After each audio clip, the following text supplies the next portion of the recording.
3 minutes after 10 is the time. Phil is a man, the top of my inbox, who is after my own heart. He's texted me already this morning to say, really pleased you're covering the LTN subject, James. The Venn diagram of stop the boat supporters, anti-vaxxers and low-level traffic local management is as bizarre as it is baffling, which is precisely the point that the producer of this programme made shortly before we came on air. It is as bizarre as it is baffling. Why would they go hand in hand with each other? The answer perhaps is individualism. We'll get onto this shortly. Before that, I want to confide in you. Some mornings I come on air and I charge myself with the job of making you interested in the thing that it is that I want to talk about. Other days I try and second guess what you will be interested in, and sometimes allow the tail, which is you, to wag the dog, which is me. And I don't know. I wish there was some sort of scientific survey available to us. I wish every single person listening, or every single person in the country even, had a little keypad in front of them. And then at 5 to 10 every morning, I could ask you a succession of questions. But even that wouldn't be completely reliable to gauge your level of interest, because the story that is simultaneously boring, baffling and brilliant at the moment is the story of the what's-her-chops, the Princess of Wales. But I don't think you want to talk about it. Oh, and if you do want to talk about it, I don't think you've got anything interesting to say. And I don't particularly want to talk about it unless you want to talk about it, in which case you would have to have something interesting to say to make me want to talk about it. And I don't want to talk about it, and I don't have anything interesting to say, except it just gets weirder and weirder and weirder. So apparently they went to a garden centre this weekend with no photographers, and yet they have used some footage taken by a completely random member of the public sitting in the driver's seat of his car to prove that she's fine, which means that they wanted it to be released that she's fine, but they didn't take any photographers with them to take pictures to show that she's fine. They instead relied upon the vaguely coincidental possibility of one other customer at this garden centre taking some footage of her. I don't know that I'd have recognised them. He, like me, William, wears a baseball cap in public to avoid the attention of hoi polloi. But I don't know. What is it? I mean, it's the biggest story in the country, according to international media. And I just have absolutely no idea what's going on. It's the strangest thing. Now, that's confession number one. Confession number two is that I can't come on air every morning and say that I've got no idea what's going on. It doesn't work like that. I mean, usually I have a fairly clear bead on what's happening. But on a story like that, I genuinely have no clue. So that's a very roundabout way of explaining why I won't be talking about that today. Unless, I don't know, some sort of weird miracle happens. And we find a way of doing it in an interesting fashion. Something really strange happened on Sunday. I mean, truly strange in the context of politics. What happened on Sunday is that the Department for Transport issued a bunch of press releases, position papers, 11, no fewer than 11 documents, if you like, several of which focused on the phenomenon known as low traffic neighbourhoods, or LTNs. And buried in among these documents was a report commissioned by Prime Minister Rishi Sunak. I think this is extraordinary. Do you remember the Uxbridge and Ruislip by-election, when a Conservative politician, a Conservative candidate, unexpectedly pipped the Labour candidate at the post to the tune of about 500 votes? And everybody thought that it was because the public hated the ultra-low emission zone. And in a way, they were right. But the reasons why voters in that constituency hated the ultra-low emission zone is that they thought that they were going to have to pay a charge. They thought that their cars would not be exempt. Within about a week, I said to you on the day, I said, this story is going nowhere. This is going to be the dampest squib that you have ever seen. And the Conservative Party was at the time building its entire policy platform around the idea that there was a sort of war on motorists, and that by coming down on the side of the motorists, there would be a electoral jackpot. They would come that we will protect the motorists. And I remember thinking, because I spoke to people in Uxbridge, my friend Scott lives there, so I did proper research. And I remember, and they were all telling me everyone's going to vote Tory. Everyone's got a problem with the ULEZ. And I'd say, have they checked whether or not they're going to have to pay the charge? Because I don't think any of them are going to have to pay the charge. And of course, within a week of the charge coming in, everybody realised that it didn't apply to them. But this was the point at which Rishi Sunak decided to commission research showing that low traffic neighbourhoods were bad. This was part of his war on. War on, mate. So war on, moron. The war on motorists, right? War on motorists. So on Sunday, the report was published. And I don't think you've heard hide nor hair of it, have you? You don't know what's in this report. The Prime Minister, convinced that an electoral jackpot can be delivered by waging war on motorists, commissions a report to prove that low traffic neighbourhoods are a bad and unpopular thing, an idea culled almost wholesale from your Uncle Keith's Facebook page, commissions the report is published, and you've heard nothing about it. Now, why might that be? Why might that be? Well, you know why that might be, because it turns out that they're actually doing really well. They are effective in achieving outcomes of reducing traffic volumes within internal roads. They have succeeded in improving air quality on internal roads. There has been less street crime and improved safety within low traffic neighbourhoods. And when they point to international evidence, it supports the findings of this report of UK LTNs. Tactical urbanism interventions in Barcelona led to a significant decrease in traffic levels, with an average relative reduction of about 14.8%. And it continues. Those living in areas where rat running has been removed now have a, quote, better quality of life. This is a Department for Transport report, commissioned by a Prime Minister who thought it was going to deliver bad news that he could then use to wage his war on motorists. By reducing traffic and emissions, LTNs can contribute to a cleaner, safer environment within schemes. This, in turn, can encourage active travel and improve quality of life. They then look at other studies in San Francisco and Toronto showing that cyclists and pedestrians are now spending more money per month in commercial, and so it goes on. 300 million, there's data coming out of their ears. And yet it has barely been mentioned at all, because they are trying to do the war on motorists. Now, I want to come at this, if we can today, from a slightly more philosophical perspective. And I want to try to get inside. So we'll do two phone-ins. We'll do the slightly weird one that I don't expect will go very well, because motoring phone-ins are not my real cup of tea. But are they working for you? No, that doesn't work, does it? That's boring. Don't ring me. Don't ring me on that. Do not ring me. Put that phone. No, don't ring me on that. I want to try to work out why there is an issue here. I want to try to work out what it is about being a car, having a certain petrol head disposition that makes you think there's a war against you. I think, I don't want to alienate you. I've already told you not to ring in, and now I'm about to insult you. I think it's pathetic. I think it's probably, I know snowflake is supposed to be used to describe liberals by very, very thin-skinned right-wing people who think they're tough. But I don't think I've come across anything more pathetic than the claim that there's a war on motorists. You need to drive slowly through areas where children might be crossing the road. Oh, there's a war on motorists. You have to try to reduce the amount of poison that you're pumping into the atmosphere that we all breathe. Oh, there's a war on motorists. They're trying to reduce the likelihood of people bombing down urban side streets in order to shave 5 minutes off their journey, because the people that live on those side streets don't like having cars flying past at all hours. There's a war on motor. I just think it's the biggest pile of crud that I have ever come across in all the years that I've been following politics on this programme. The idea that there was a war on motorists was ridiculous. The proof that there was never a war on motorists, that people who live in low traffic neighbourhoods actually like it, is clear. And the government aren't advertising their own research because it flies in the face of what they thought would be a rhetorical victory, a rhetorical jackpot. And yet I know that if I was built in a slightly different way, I could open up the phone lines now and deal with a long queue of people absolutely adamant that there's a war on motorists. So where does the idea come from? 0345 6060973. And given that if I have just called you pathetic, it's possible that I've deterred you from ringing in, which means that the challenge falls to the rest of us of trying to work out, what does this appeal to inside someone?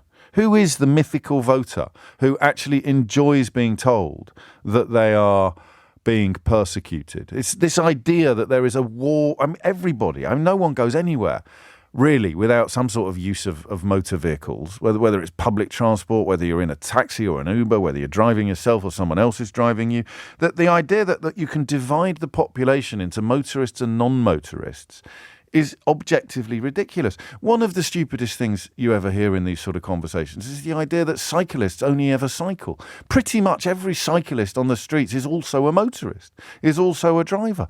The psychology of the so-called war on motorists is simultaneously befuddling and fascinating to me. So just tell me what you think. Tell me where you think it comes from. Okay?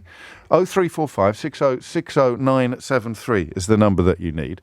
The personality type that is in focus here. The idea that who are I can't do this. I said to you yesterday, they've done something awful. Who on earth are they trying to appeal to? But I am supremely unsurprised to discover that low traffic neighbourhoods, and I'm quoting the local government association now, low traffic neighbourhoods are popular as they reduce traffic, making neighbourhoods safer by encouraging more people to walk, wheel or cycle, and can improve air quality. That to me was obvious from the start. And yet I could turn on my radio or open up a newspaper and be bombarded with angry-sounding people insisting that this was either a conspiracy against their liberties, it was evidence of the World Economic Forum trying to take over the world, the people behind the low-traffic neighbourhoods were in cahoots with the vaccine manufacturers and dedicated to diluting our humanity in every imaginable way. The strangest thing in the political landscape in the last 12 months was Rishi Sunak's adamant insistence that he was going to wage a war on the war on motorists. And if you think I'm exaggerating, it's on the front page of the Daily Telegraph today. They're trying to resurrect it again. Councils launch new war on motorists as half of drivers face fines.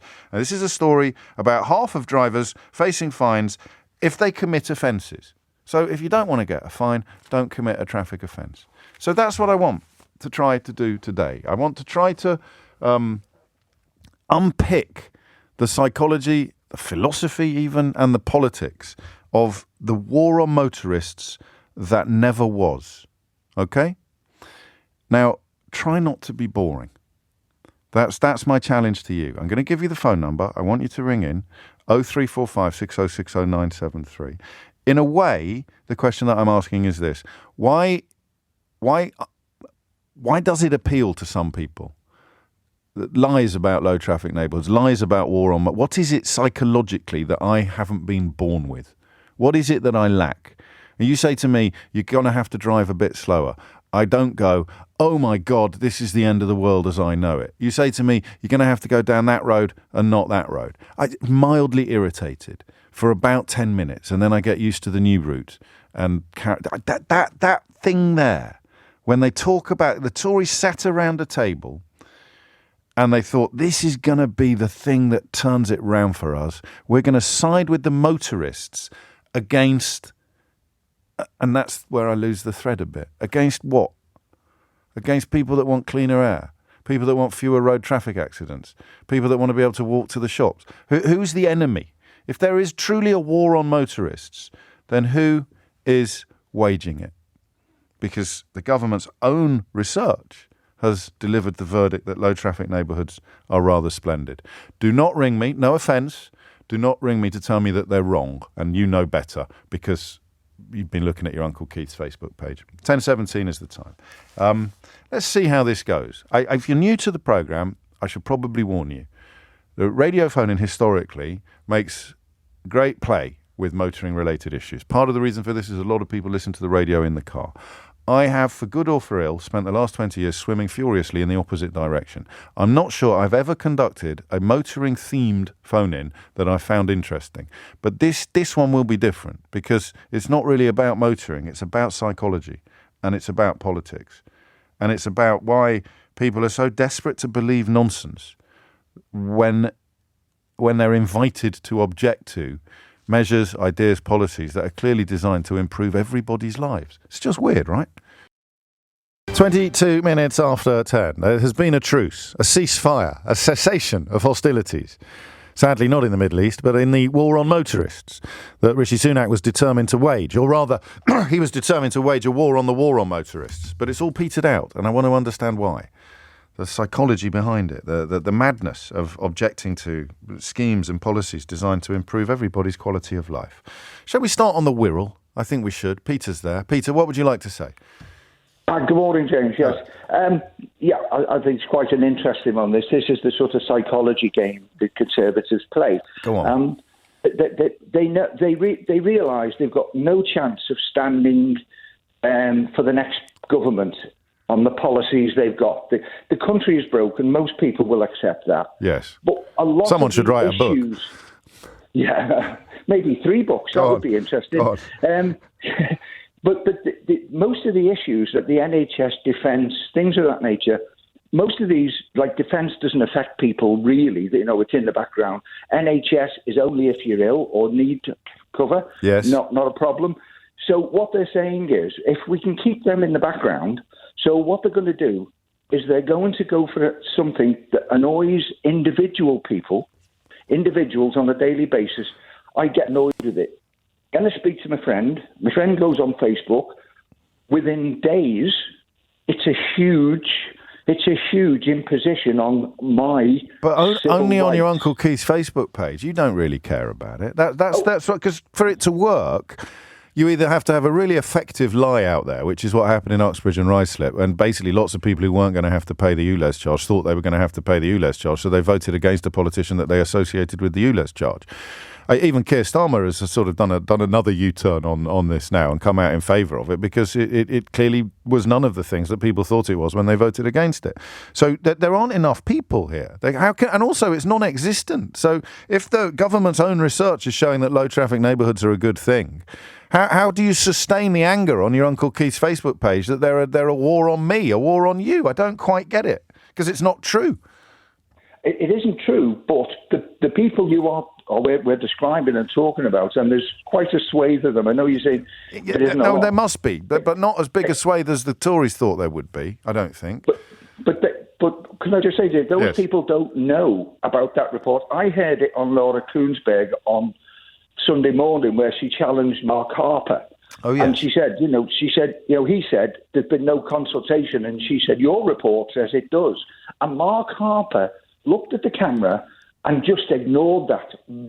And that's how they do it. And for the average person who's being annoyed or inconvenienced by another 2-minute journey, they will latch on to that, and they know they will. Could I give you a quick example? Very quick. On the Wirral some years ago, after a consultation to do with inconsiderate dog walkers and dog fouling, our council said, what we like to do is in school holidays, in certain parts of our beaches around the Wirral, is we'd like to segregate them. So only people and families can go. Dogs and people, you go to another place. And within days, there was a march of over 300 to 400 people marching with against their that, dogs. Against the segregation. Against it.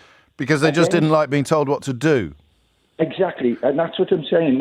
And that's who we're talking about here. So you just portray it as, so even if it's a really important thing, like a speed limit, if you're a very cynical politician, look at them over there, those busybodies telling you what to do, telling you to wear a seatbelt, telling you not to drive at 100 miles an hour through a built... yeah, maybe you're right, but I guess there's a massive miscalculation on how big that constituency is going to be. I just want to make something clear. I am reading a report that the government commissioned in the hope of proving that low traffic neighbourhoods are unpopular. And the report has concluded that low traffic neighbourhoods are both popular and effective. I'm reading a report that the government commissioned. So there's no point telling me that my opinion is wrong. I'm reading a report that the government commissioned in the hope of proving that low traffic neighbourhoods were unpopular in order to show them that their credentials for being on the side of the motorists in the war on motorists. And it's backfired horribly. So there's no point moaning about me being one-sided. I'm reading the government's own report.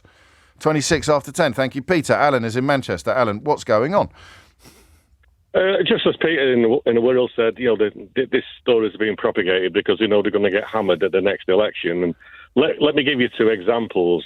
As I told your producer, I'm a councillor in Greater Manchester, and we installed we installed what's called Cyclops junctions. They're cycle-friendly, they're pedestrian-friendly, and oh my God, when they were being installed, it was Armageddon, it was a war on motorists. Yes. What no one ever said, especially from the right, is the one next to Bury College, near Holy Cross College, actually enabled 9,000 students to negotiate, navigate, cross that road in perfect safety. It leads to Bury Market. The market traders love it. Then they did another one outside Bury Town Hall, and it was going to be the worst thing ever. I use it as a motorist every day. There's nothing wrong with it. And you have lived to tell the tale. Yeah, right. I'll give you another example, James. In 2018, I was summoned as representatives in Greater Manchester. The government had just lost this third case against an organisation called Client Earth, right, who basically argued that the government was in breach of its own pollution limits, especially of nitrogen dioxide at curbside level, as in there were over 40 micrograms per cubic metre. The government then said, OK, this is now a local authority problem, over to you. I think it was 63 local authorities. You've got to clean up the air in the shortest time possible. That then became, Labour Party, because of, Andy Burnham's status in Greater Manchester, it became Andy Burnham's tax on the motorist. So, right, hang on. Why? So, is it just circumstance that makes it left-right, politically speaking? Is it? I mean, it's just Sadiq Khan is mayor of London, Andy Burnham. Do they have it in Birmingham, where there's a Tory mayor? Is it the war on motorists? Is that not being waged in Birmingham? Or is it only being waged in areas where there's a Labour mayor? It probably, to be sure, I'm not sure what's going on, if I'm being honest with you. But what they do, go on. What they do, James, they sort of, it's going to be the war on the motorists. I'm speaking to you, parked up in my car. Everyone's a motorist. I know, that's the mad bit about the whole conversation. I've been listening to it for 20 years. I've never understood who this divide is supposed to affect between the motorist and the non-motorist. But why is it a right-wing thing? So Phil started the conversation this morning with his text saying that it's a Venn diagram where you've got the...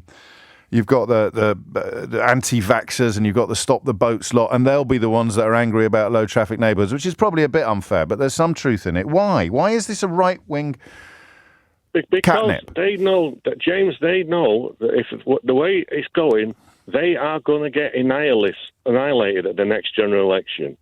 So they're trying to attract anybody they can to their side of the room, and they think that by saying the other lot, if you're a motorist, the other lot are going to crucify you. Come and be with us. We'll look after you. Let me give you another example, James. I used to work at Samsbury, which is near Blackburn. I could get there. I could get to Junction 17 of the M60 in about 35 minutes. I could then spend 20 minutes getting up the slip road. Yeah. Onto the junction, only to find that the traffic is caused by everybody entering a box junction. Yeah, you've lost me now. Where there's no exit. You've lost me now. Well, basically, you can't enter the box junction, right? Stop it, seriously. That's enough now. No, you've made a really good contribution, but you lose me at the box junction. I can't. James, thanks for recommending that book, by the way. You're very welcome. It's a cracker. You should read my next one, How to Navigate Box Junctions. 10:30 is the time. You're listening to James O'Brien on LBC. There was never any war on... Listen, if I've upset you, then I'm sorry. I don't mean to upset you. But if you're convinced that there is a war on motorists, I kind of need to hear your voice. So where is it? And how are you getting on? Have you been wounded? Have you been injured? Who's hurt you? Where is this war on motorists? Because the government commissioned a report to prove that low traffic neighbourhoods are bad, and the report has come back saying, actually, they're really very good. That kind of sums up Rishi Sunak, really, doesn't it? Oh, I've got a great idea, lads. I'm going to commission a report, and it'll come back and it'll say that low traffic neighbourhoods are really awful, and then we'll be the side of the motorists, and we'll do the war on the motorists, and everyone will vote for us. It'll just be like Uxbridge and Ruislip. Woo, woo. And then the report comes back. It says low traffic neighbourhoods are great, and it just never mentions it again. That's it. It's got, okay, get rid of that report. Do not mention the report. It's like Basil Fawlty and the war. Don't mention the report. So how do you feel now? If you thought there was a war on you because you're a motorist, and now you found out that there wasn't, or if there was, they were firing blanks. You must feel a bit silly, no? Or are you just going to find something else to get angry with? Thomas Watts has your headlines. It's 10:36. James is joking, and it's quite a good joke, but oddly, like all the best jokes, it contains a kernel of truth. He's texted to say, James, this is from James and to James. I'm James, he's James, we're both James, we're all James. James, it's all about the sovereignty of cars. And I think I think there is something in that. Someone says to you, because some people only feel powerful when they're in their car. The rest of the time, life is nasty, brutish and short. But there's something about a motor car that makes us feel, I don't know, almost extended. I mean, they talk about it being a penis extension, don't they? Sometimes sports cars. Luckily, I've never suffered from that particular malaise. But you can get that petrol head thing. You don't have to be Jeremy Clarkson to feel like a superhero when you get behind the wheel of a car. So depending upon how, I don't want to be unduly rude. I'm not going to say inadequate, but just depending upon how unfree. There you go. Is that a word? Is unfree a word? Depending on how unfree you feel when you're not in your car. Some people get into their car and that's the only time they really feel free and in control. That's a good phrase. You're in control of your destiny when you're in a car. The rest of the time, you're blowing around like a crisp packet in the wind.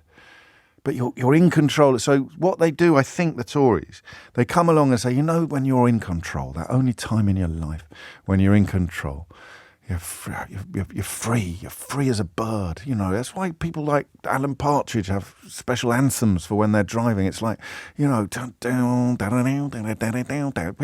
car. And the Tories come along and say, they're trying to spoil it.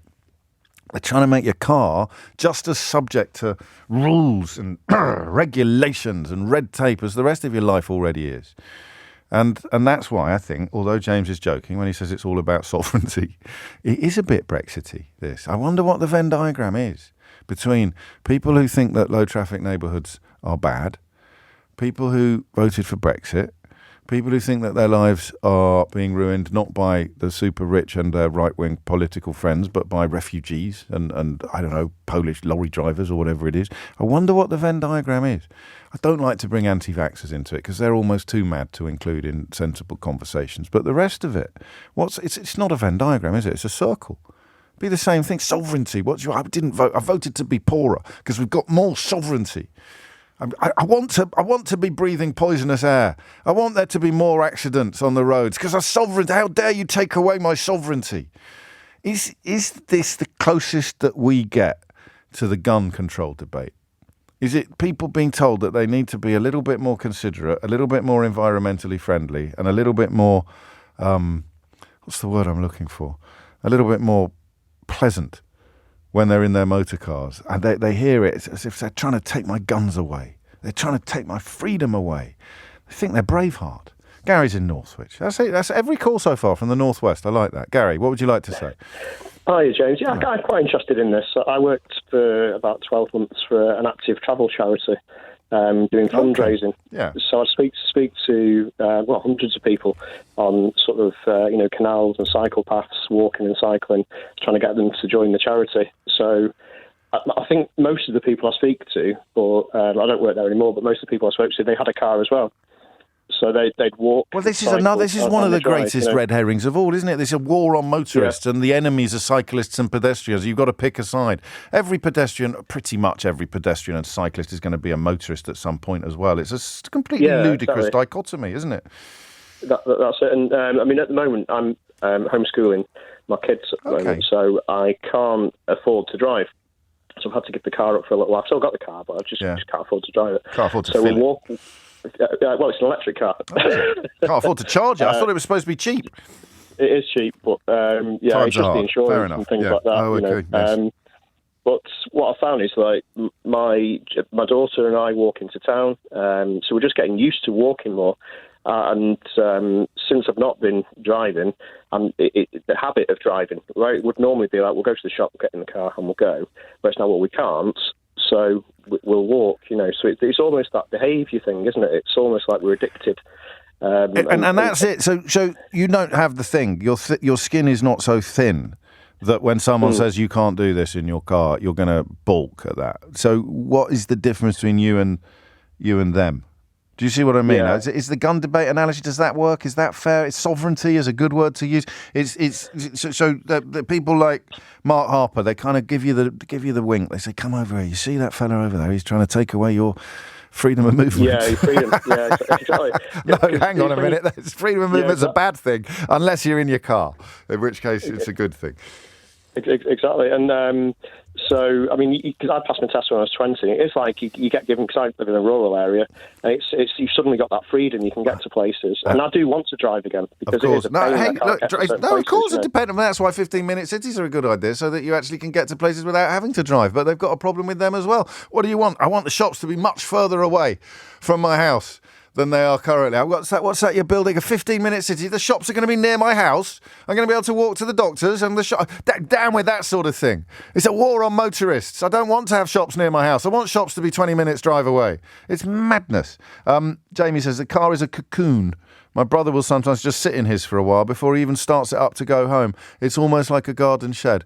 That's quite poignant, actually. I get that. It's a moment of what's that word I want? A moment of isolation, a place of repose. You sit in your car. It's the only place you're in charge. You get home, you've been ordered around the place, do your chores, tidy your room, eat your peas, whatever. You sit in your car and you're the god of that box. That's why people hate. So that I hate. I'm going there. The more inadequate you are outside your car, the more likely you are to believe that there's a war on motorists, because it's the only place where you feel empowered and in control. Except for freedom of movement to other countries. You're against that. You don't like that. Down with that sort of thing. But freedom of movement in your car, that's sacrosanct. Mark's in Tamworth. Mark, what would you like to say? Hi, James. James, it's funny what you say about fear, because it's quite easy to make people scared. I was a traffic cop for the best part of 25 years. Oh, yeah. Now I've retired. Were you ever in any of those TV programmes? Lots, unfortunately. I bet you. I thought you might have been. Because I don't think I've ever met a traffic cop that hasn't had his own TV show.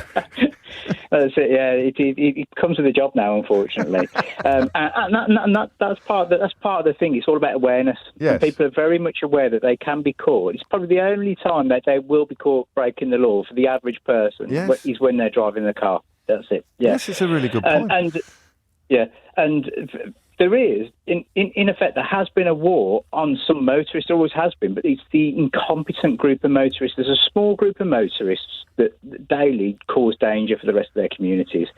And there has been, for very good reasons, an ongoing war against that small group of motorists, because they cause a huge amount of damage to their communities. I mean, it costs the UK $40 billion a year just in RTCs alone, the overall effect of the economy. And so it's a real big issue. But what they effectively do is because people are aware that it goes on and everybody drives and everybody knows that they can't quite drive perfectly. Nobody can. There's no such thing as 100% perfect drive. There's too much going on now on the roads. Of course. There's too many variables. Everybody makes a mistake. We'll all creep over at a speed limit every now and then. We'll all take a turning we shouldn't turn and bits and pieces like that. It's very easy to make people scared and associate with that problem group, and nobody likes associating with a problem group. And what most people, sensible people, realise is, well, actually, I'm quite good. I've driven around for all these years. I've only got one fine all these years because everybody's made that one mistake and gone on a speed awareness course or got for a fixed penalty. But then they introduce that fear element that they're going to come after you now. Even though you're doing nothing wrong, they're going to come after you. It's psychologically quite clever. Well, I mean, it depends how many people fall for it. But you're right. That idea that I'm painting a target on your back and telling you that they're coming for you. And that's the whole war on motorist rhetoric, isn't it? It is. And it does. I mean, it does work, because I was using it for years in the way that I did my behaviour change when I policed, is that you put people in a problem group and said, well, we're coming after you for this reason. Yes. And that fear element. Fear is the biggest, most effective way of changing somebody's behaviour. As you rightly associated with Brexit, you make people scared of something, and then they'd do something, they'd vote for something that against their own interest, but they think in the short term they're protecting themselves from this threat that has been described to them. Exactly the same thing you have with 20-mile-an-hour limits, with low traffic neighbourhoods, all these things that will effectively and holistically improve their lifestyle, their kids' lifestyle and their communities. Because of the fear element, it just introduces that whole doubt into their mind and make them do something that will, in fact, long-term work against them. The politics of it is mad, isn't it? Because the government are the ones that have launched this. You could almost understand how it might work in opposition, and you could be blaming the government for doing it, but they're trying to sort of national government trying to turn citizens against local government, aren't they, really? So just sort of claiming that the councils are ruining your life, and I'm Prime Minister, I'm going to protect you from the war on motorists. But as you say, the only motorists who've got anything to fear from traffic cops or the law are the motorists who are breaking the law or driving dangerous. This is a fascinating phone-in. I can't actually believe it. Mark's just tuned in and says, I thought I tuned into the wrong station. I seem to be listening to a motoring phone-in. Well, you're kind of listening more to a psychology phone-in, I think. And Mark has just touched on a couple of things there that we were just flirting with earlier. The car is a mobile cave, one texter has just said. And so that is how you get these people. Most people, I think, when they're in their car, are using it as a means to an end. Literally as a means to an end. It's an A to B. It's a vehicle. It is about conveying yourself and your family or your goods from one place to another. It is not an extension of your personality or a substitute for something that's missing in your life. But the more of a substitute it is, the more of an extension of your personality your car has been allowed to become, the more susceptible perhaps you are to some Herbert popping up and claiming that they're trying to wage a war on you. And that's the thing about Brexit. That's why Mark mentioned it. It's why I mentioned it. If I walk into a room and there are 100 people in that room and I shout, "Lion! There's a lion coming!" and 52 people run for the hills. They peg it out of the room. Some of them might even trample each other. They could get hurt on the way out of the room. And 48 people stay sitting in that room and then realise there's no lion. I think we made a mistake in 2016 by calling the 52 people who ran for the door stupid, because there might have been a lion. Now, admittedly, they could have checked, and then they wouldn't have run for the hills, and they'd have carried on watching the show. But they didn't. If there had been a lion, the 48 people would have got eaten. So when someone says, "War on motorists," and a motorist goes, "Oh, rah, down with them," you can see that it's like a visceral reflex reaction to a described and therefore perceived threat. And yet it's all nonsense. So that's the tragedy for the Tories, is they bet their house on something they knew to be nonsense. Everybody watching Uxbridge and Ruislip knew it was nonsense. They knew that the popularity or unpopularity of ULEZ was going to depend upon how many people were actually susceptible to paying for it when the legislation actually came in. Scaring people who weren't going to have to pay for it by telling them that they were going to have to pay for it was very, very short-term effective. But they end up voting against their own interests. Crazy. Gosh. So I think it's a psychology and a political phone-in, not a motoring phone-in, because I don't really like motoring phone-ins.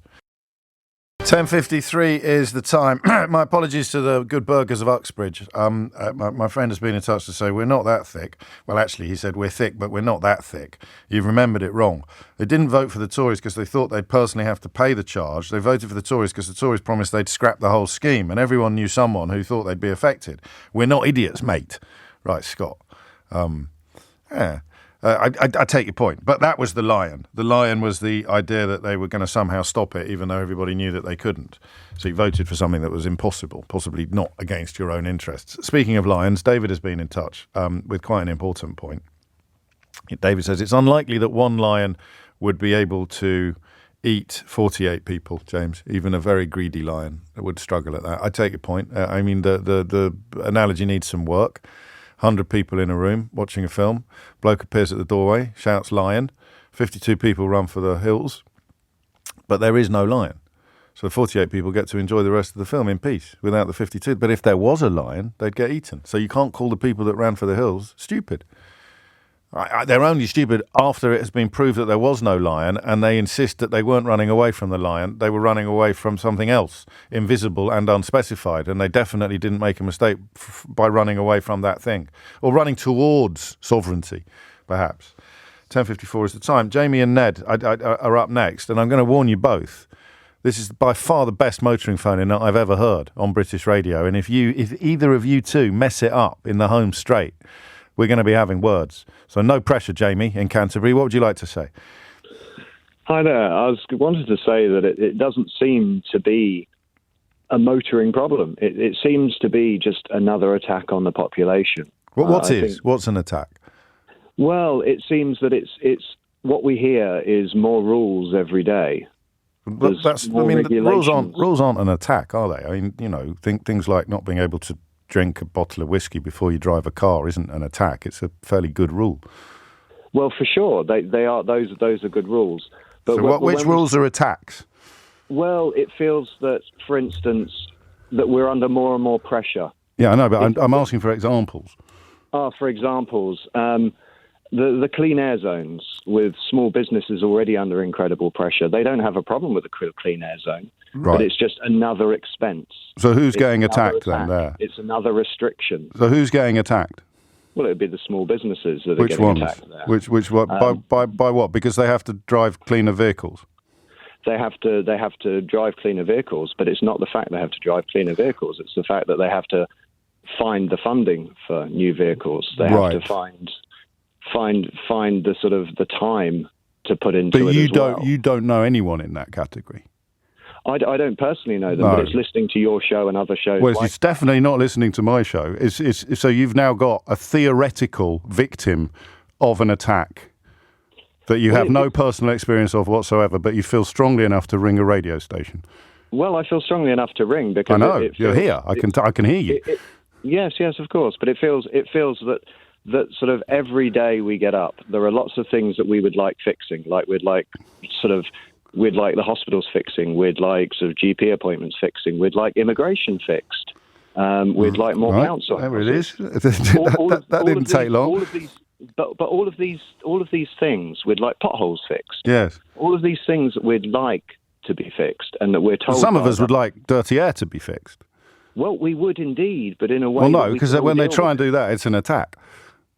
It feels like it. It feels like there's all these promises. But it can only feel like an attack if you're being attacked, and you're not being attacked. But it feels like you've just had to invent some business people that you've never met to prove that there is an attack underway because you're not personally being attacked. You just feel like you're being attacked, which might be a you problem.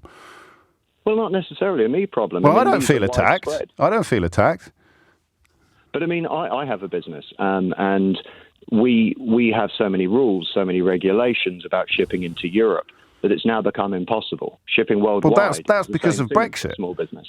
Sorry? That's largely because of Brexit. We've made it much harder to ship into Europe, but people voted for that. We did. Yeah. And, did you? And we have a government that promised they're going to help us with all of these Did you things. vote for it? Did I vote for it? No, I didn't. No. But No, I didn't vote for it. Okay. No, because the kind of people that voted for it are generally, Jamie, the kind of people who insist that they're under attack without being able to describe any of the ways in which they are actually under attack. They, in my experience, they are the kind of people that voted for Brexit.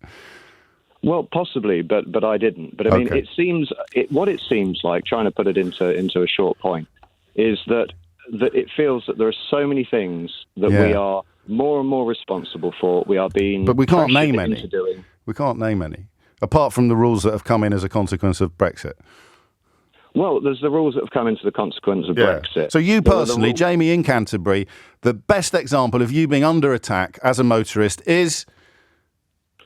Well, the best example is that I can't drive my vehicle into London because of the extra costs. And as I mentioned, it's you not can drive your vehicle into London. You just have to pay the costs. But it doesn't seem a war on motorists. It seems a war on the people, the wider social context. Okay. And the proof is the congestion charge. Well, not necessarily that, but it's everything. It's nothing. Well, it's not. You keep saying it's everything. I don't feel under attack. Maybe you should just be more like me. Well, we do feel under attack. We feel that nothing is being resolved. Nothing is being fixed. Who's we? Every time we step out of the door, there's more and more. Well, I feel for you, man. I really feel for you. Every time you step out of the door, you feel you're under attack from more and more regulations. Except, obviously, the one you've mentioned is one that isn't outside your door. You'd have to drive all the way to London to be affected by that regulation. So when you step outside your door, what's the regulation that hits you first? There isn't one particular. Well, just name 5 then. It's go on. Higher taxes. Yeah. Higher car insurance. Yeah. More restrictions on where we can park. Yeah. More restrictions on trying to use retail areas. Okay. More restrictions on trying to visit a hospital. How are there restrictions on trying to visit a hospital? Sorry? How are there restrictions on trying to visit a hospital? What, motoring restrictions? Oh, we're back to motoring now. Well, no, I'm just saying if you're bringing it back to motoring. So it's more difficult to visit people there. Okay. If you've got a problem, it's more difficult to visit there yourself because you can't park anywhere near it. Okay. Well, you can, though. You can do all of these things, and nothing's changed. None of the things you're describing are new developments. But I feel for you. And I know it sounds like I don't, but I really do. It must be awful to feel under attack in the way that you describe. I just don't feel it. And I don't understand what the difference is between us, except perhaps, I don't know, really. I don't know. I can't put my finger on it. And in a sense, that is a helpful reminder of where motoring phone-ins normally go. This sort of unspecified or difficult to pin down grievance that other people feed, and I try to cure. But in your case, I failed, and I apologise for that. I'd like you to have said goodbye at the end of this call feeling less attacked and less aggrieved and less persecuted and less besieged by rules and regulations. But I sense I failed, which means I'll have to try again on another occasion. It's 11:01. It is 5 minutes after 11, and you are listening to James O'Brien on LBC. We turn our attention next, just in case there's anyone left who I haven't annoyed, we turn our attention next to one of my all-time favourite subjects. And it is a subject upon which I have very strong views, which are incredibly, well, in a sense, they are quite hypocritical. Have you worked out what it is yet? Can you tell what it is yet? I noticed that the Secretary of State for Education has taken a day off from threatening to punch Ofsted inspectors or complain about the fact that people don't congratulate her enough for doing a brilliant job. Those are Gillian Keegan's greatest hits, I believe, aren't they? Saying that she would punch Ofsted inspectors if they were rude to her, and complaining that people don't praise her enough for doing a brilliant job. She's taken a day off from her hobbies and has instead accused Labour of not understanding private schools. Indeed, it was an interview, I believe, with our very own, Natasha Clark, in which she said it's a really ill-thought-through policy. They don't really understand. They think of larger schools like Eton and places like that.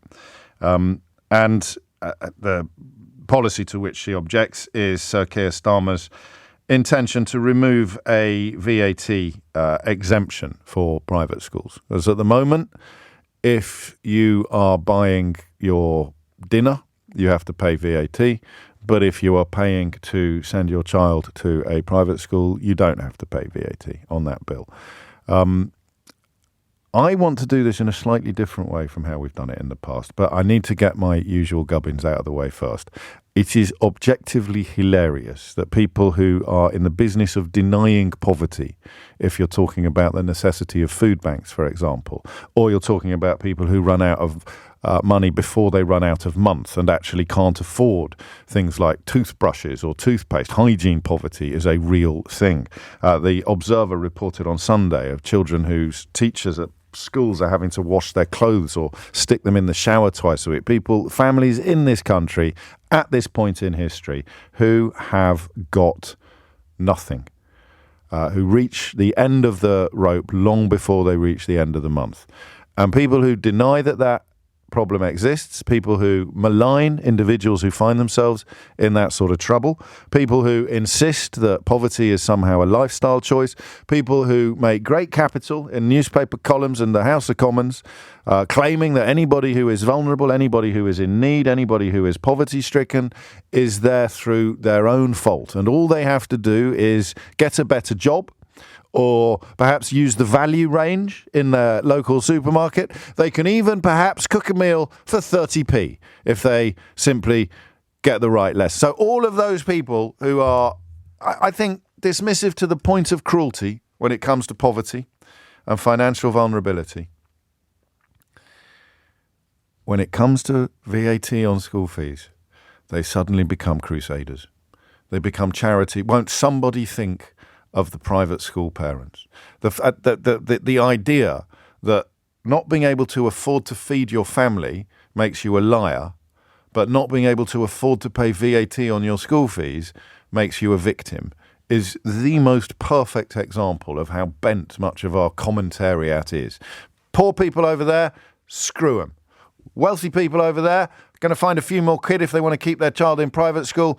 Won't somebody think of that? Won't somebody speak for them? Pass me my violin. I've got a sonata brewing. And it is extraordinary. For the record, my parents were very much in that category of people who scrimped and saved to send me to expensive schools. But the fact that they could scrimp and save enough to send me to an expensive school puts them in a privileged position, even if they didn't feel it particularly, even if among our peer group we were far from the wealthiest family, even if at school, when it came to how much money was left over at the end of the month in my family, there wouldn't have been much because they'd spent so much on school fees, and I was at school with people who had moats around their house. So that I understand the hierarchy. And I would also add to the conversation, my dad worked very hard, because he did. But so do coal miners, and they can't dream of sending their children to a school like mine. I mean, we don't really have many coal miners. Did you know that Christopher Dean's dad was a coal miner out of Torville and Dean? I didn't know that. I interviewed him yesterday for full disclosure. I interviewed both of them. So it's a groundbreaking full disclosure, because it's the first time I've ever interviewed two people at the same time. So people think I don't work hard. That means I work twice as hard on this week's full disclosure as I usually do, because I had two people in the room for an hour as opposed to just one. So the question now, the political question about private schools is about fairness.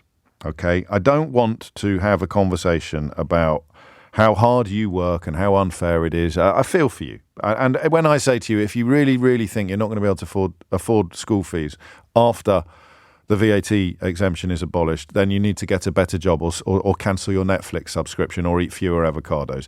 I'm joking, and I have my tongue in my cheek. Because it's the unfairness of this practice that intrigues me the most. Those of us that pay to send our children to private school do so because it's unfair. We are buying an unfair advantage for our children. I don't quite understand the psychological necessity of denying that. For people to pretend that they're not aware that that is what they're doing, for people to deny that that is what we're doing. That is why we are doing it. My late father's motivation was particularly poetic, because he ended up in a profession where people who went to public school in particular enjoyed obvious advantages over people who didn't.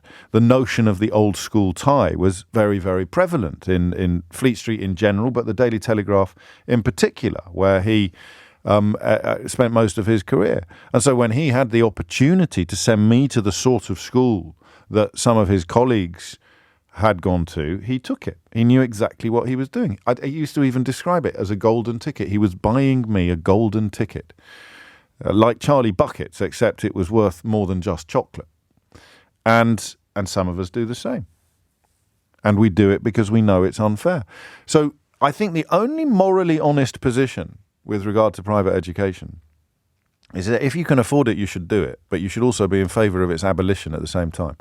So there's no earthly way I'm going to let Muggins over there buy an advantage for his children that I am denying to mine. I want my children to have every advantage money can buy. For me, that's part and parcel of being a parent. But there are some advantages that shouldn't be for sale, and that would include education. So what I like about Starmer's policy is that it ideally will shrink the pool of people who are getting that unfair advantage. So if you're not going to get rid of it altogether, then the best thing you can do is have fewer people availing themselves of the unfair advantage. Here is an unfair advantage. It becomes more unfair according to how many people have it. It ceases to be an unfair advantage when everybody has it. If everybody has equal access to something, it's not an advantage and it's not unfair. I don't think you can achieve that. I don't think you're ever going to be able to do that. And even if you abolish private education, some people would be paying for their children to have private tuition in the evenings or at weekends, so they would be buying an unfair advantage. But what I want you to try to... Actually, Charlie's ticket got him the whole factory, didn't it? I apologise. It wasn't just chocolate. I thank you to Karen and Jane and others for pointing that out. I want to examine the unfairness of it, if I can. That's all. I want to do this as if we were foreign, because it's such a baked-in part of British society. If you were listening yesterday, we had a fascinating phone-in about the psychological damage that these schools can do to people, but partly as a consequence of Princess Diana, the late Diana, Princess of Wales's brother Charles, talking about his experiences, emotional abuse, sexual abuse, and it was a very powerful, very, very poignant phone-in. So I'm not under any illusions about the negatives as opposed to the positives, but the reason why these institutions exist is to entrench inequality and to entrench unfairness. It's all very well for me to sit here and talk about having gone to one and wanting to buy it for my children because we don't come from wealth. You know, my dad didn't even go to university, left school at 15, grew up above a pub in Leeds. So I can give you that slightly hackneyed backstory as a justification for trying to keep up with the toffs or catch up with the toffs. But it's still unfair because you leave 90-odd% of the country behind you.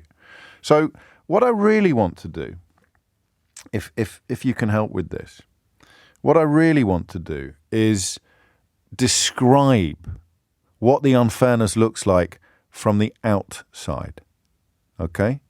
From the outside, because I don't know. I'm going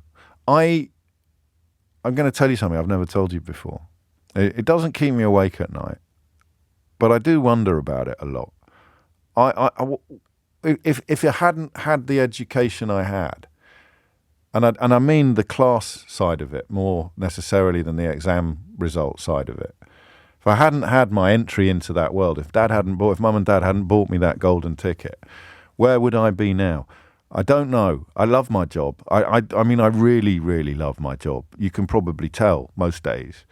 And, you know, I'm incredibly blessed in so many ways. And I'd love to think that it was down to talent, right? I'd love to think that even if I'd gone to what the Tories used to call a bog standard comprehensive school, somehow my great talent would have emerged and flooded. I'd love to believe that. But the thing I've never really told you before is that I don't. I wouldn't have happened. I wouldn't have had the I don't even want to say confidence, because it wasn't confidence. It was an ability to hide anxiety.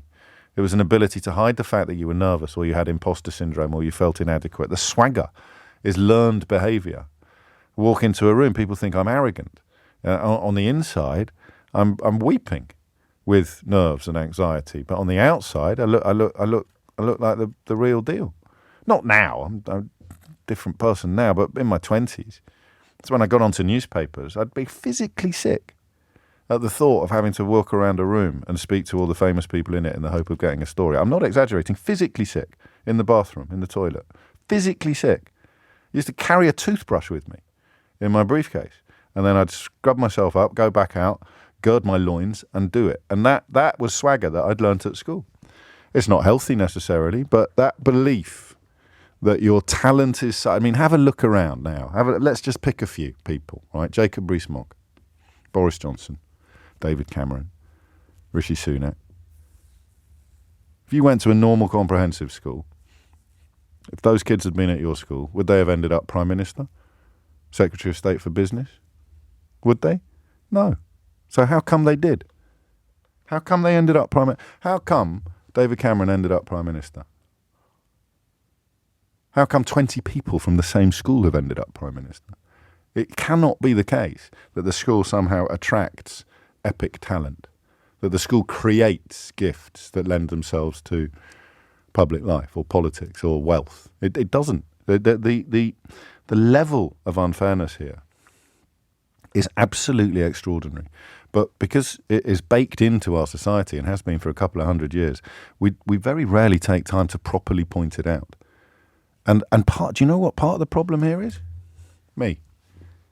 Because how many people who conduct these conversations, whether in television studios or on the radio or anywhere else, in how many people who conduct these conversations have had the education, have had the private education?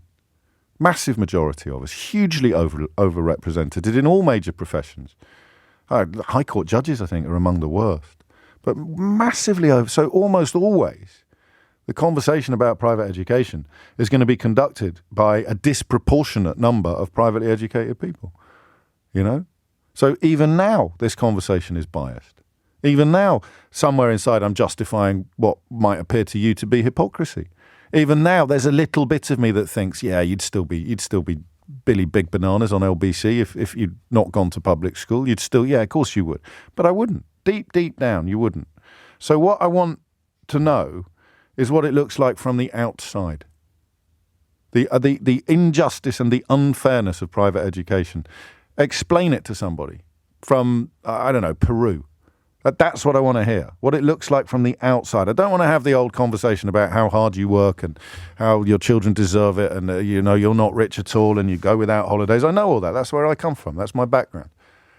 I want to know what it looks like from the outside. I want to have a conversation about private education without speaking to any privately educated people, because we've never done that before. And why have we never done that before? Because I'm biased. Because I conduct the conversation in the context of my own existence. I don't want to. I want to conduct it in yours or Keir Starmer's. How does it look from the outside?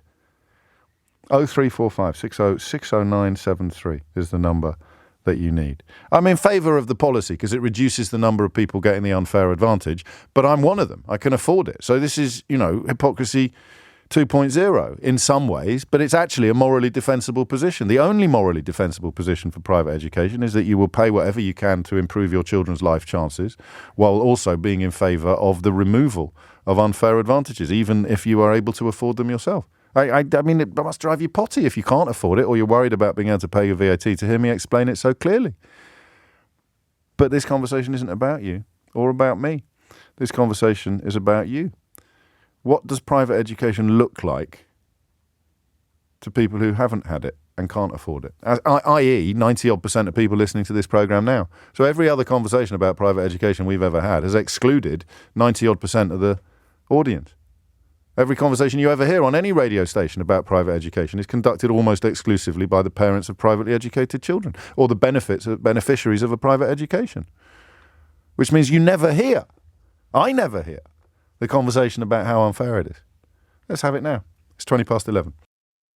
24 after 11. Excuse me more. Dominic writes, my uncle went to a private school and my mum did not. In turn, his son went to a private school. In just 2 generations, the wealth gap between the families of my cousin and myself has widened into a chasm that can never be breached. The C makes the point. So she says, thank you for approaching this subject in this way instead of the obvious. I'm sick of hearing that this policy is an attack on aspiration, as if every single person who can't even dream of affording to send their children to private schools has no aspiration for their children. It's another really obnoxious element, isn't it, of this discourse. You're absolutely right. All children deserve the best education and access to opportunities, not just those who can afford to purchase it. I'm not against private education per se. I just don't think that choice should be about quality of education or access to opportunities. Tanya says it's a seal of approval and a sense of entitlement coupled with supreme self-belief that will never be there for most state school kids. And that's a bit of a realisation for me that we've talked about this subject in various different ways 100 times, but we've always done it from my end of the telescope, never from yours. I'd like to fix that today. 0345 60 60973 is the number you need. If you can describe Gary, my mate Gary, has sent me a message saying it's like, to carry on with the chocolate analogy, it's like having your face pressed up to the sweet shop window. If you're in the sweet shop, it's all you've ever known. So what's it like to be on the outside looking in? Toby's in Bury St Edmunds. Toby, what would you like to say? I'd say that I work for state schools, the clerk of governing bodies. So I get to see the underbelly of what's happening in schools on a weekly basis that are either trust or maintain schools. And I see that we're in the budget time of the year and every school is struggling. I know schools where they don't have caretakers and the staff do the caretaking of the school, where there's cuts to staff, enrichment activities are being cut, and they're all struggling. And I also I do a part-time job as a youth football coach in the grounds of a private school. And that private school has got 2 hockey 3G facilities, a swimming pool, a gymnasium, loads of grounds, and it's just 2 worlds apart. And what does that do to us? What does that do to us? For the two Tobys, one in one world, one in the other world. What difference does it make moving forward, do we think? Well, I think that it just shows the inequality. No, I know that, but what difference does it make to us? Because I went to a school like the one you described. My school, you're not going to believe this, had a beagle pack. A pack of beagles, mate. A pack of beagles. You could go beagling on Saturdays if you wanted with the school beagles. We had an 18-hole golf course, more tennis courts than Wimbledon. What does it do? What does it? How do we change? Who would we be if we hadn't had those ridiculous advantages? Well, I think is if there weren't private schools for rich people and they had to send their kids to the same schools as us, our schools would be better. This is a crucial simple point, as that. isn't it? This is a crucial point. Helen makes this point. She says, what you need to understand is that people who send their children to private schools not only give their children an unfair advantage, but they suck resources from the state sector as well, conferring more disadvantage on people in the state sector, because we need middle-class parents like you in the state sector agitating for improvement. It's a bit like private healthcare in that way. Yes. So I mean, it is baked in, though. And as I say, if you're at a school with lots of tennis courts and a pack of beagles and a private gymnasium and a swimming pool, you don't know that you're not. You don't know what you've not got, if you see what I mean. So that epic inequality not only gets baked in, it feels completely normal. It feels completely normal. That's the mad thing about this. Thank you, Toby. Anne-Marie's in Sheffield. Anne-Marie, what would you like to say? Oh, hi, James. Hello. Yeah, I'd like to talk about my experience when my daughter went to Leeds University. Oh, yes. She went to a brilliant comprehensive in Sheffield, lots of bright friends. Sheffield doesn't have a lot of private schools. And she went up to Leeds University, which you think, well, standard northern university. And she was absolutely gobsmacked by how many private school kids there were in her halls of residence. And then when I met them, I worked in education for many years, so I worked around young people. I think it's this supreme self-confidence that you notice. It's the belief and the entitlement, and it's not entitlement in a horrible, grasping way. No. It's just like an inner entitlement that nothing will go wrong for them. Which isn't true. I mean, yesterday's show... and that may be a facade, but they do it very well. And there's a funny Especially at story that that age. one of the first socials my daughter went, and she was just, thought, oh, there'll be loads of kids like me here. Yeah. And somebody came up to her and said, oh, where did you go? And it's like a coded language. Yeah, I speak And that my language. daughter just said, well, you won't have heard of it. It's just a comprehensive in Sheffield. Yeah. And it's that coded language and hidden code that if you've not been in the system, you don't access. And what does it deny you access to later? I think it's, contacts for a start. Yeah. Because all the people who succeed tend to have gone to private schools and then go on to Oxbridge, etc. So you have this ready-made set of contacts. And I just think it is this self-belief. It is this thing that this is what I'm destined to do because I'm successful. And you can say that you're going to be Prime Minister when you grow up, or you're going to... my daughters, even though, for her friends went to do medicine, went to Oxbridge, Yes. there's always that little bit of self-doubt, that's not for people like me, even though we're from a middle-class background, so it's nothing to do with class. But oddly, your daughter's from pretty much the same background as me. My mum's from Sheffield, my dad's from Leeds, and yet, because I went to the school I went to, which was also in Yorkshire, funnily enough, I would be the kind of person that you've just described. Even if inside I was feeling unconfident, on the outside I'd have looked to the manner born. I'd have looked very much to the, But these people are all lovely. I'm not saying anything about people personally. That's coming across. You're not sounding chippy or unkind. It is just because that's the point I'm trying to make, is that you don't know that what you've got is extraordinary, because for you it's ordinary, it's normal. And they're no brighter. My daughters have very bright friends who got to Cambridge from a comprehensive. So it's not about intelligence. It's about belief and this idea that I will always be okay because I've got an incredible network behind me and look what I've been able to have so far. And it doesn't even need to translate into wealth. I mean, no, a lot to do with wealth. Wealth helps, I suppose, but it's not. Without wealth, you wouldn't be at private school to a certain extent. But no, but it's some more people, than that. it is, isn't it? And that's beautifully described. It really is, and it's so normal, and yet so abnormal. It's like one of those things that the more perspective you get on it, the crazier it sounds. So what you've got is inequality in a society which is established already. And then you've got a system under which the people who benefit most from the inequality, i.e. the most advantaged people, can then go the distance. I can literally then pay to engender, to enshrine that inequality, to dig it deeper into society for the next generation and the generation after that. 32 minutes after 11. Listen, I don't know whether this is a reflection of what Anne-Marie said, but this is not a phone-in for people who send their children to private school or people who went to private school. I don't know whether we're demonstrating our entire... The only person allowed to contribute to this phone-in who went to private school is me. Everybody else, the 90-odd% of the population, are normally squeezed out of these conversations. Not today. Today I want to know what it looks like from the outside.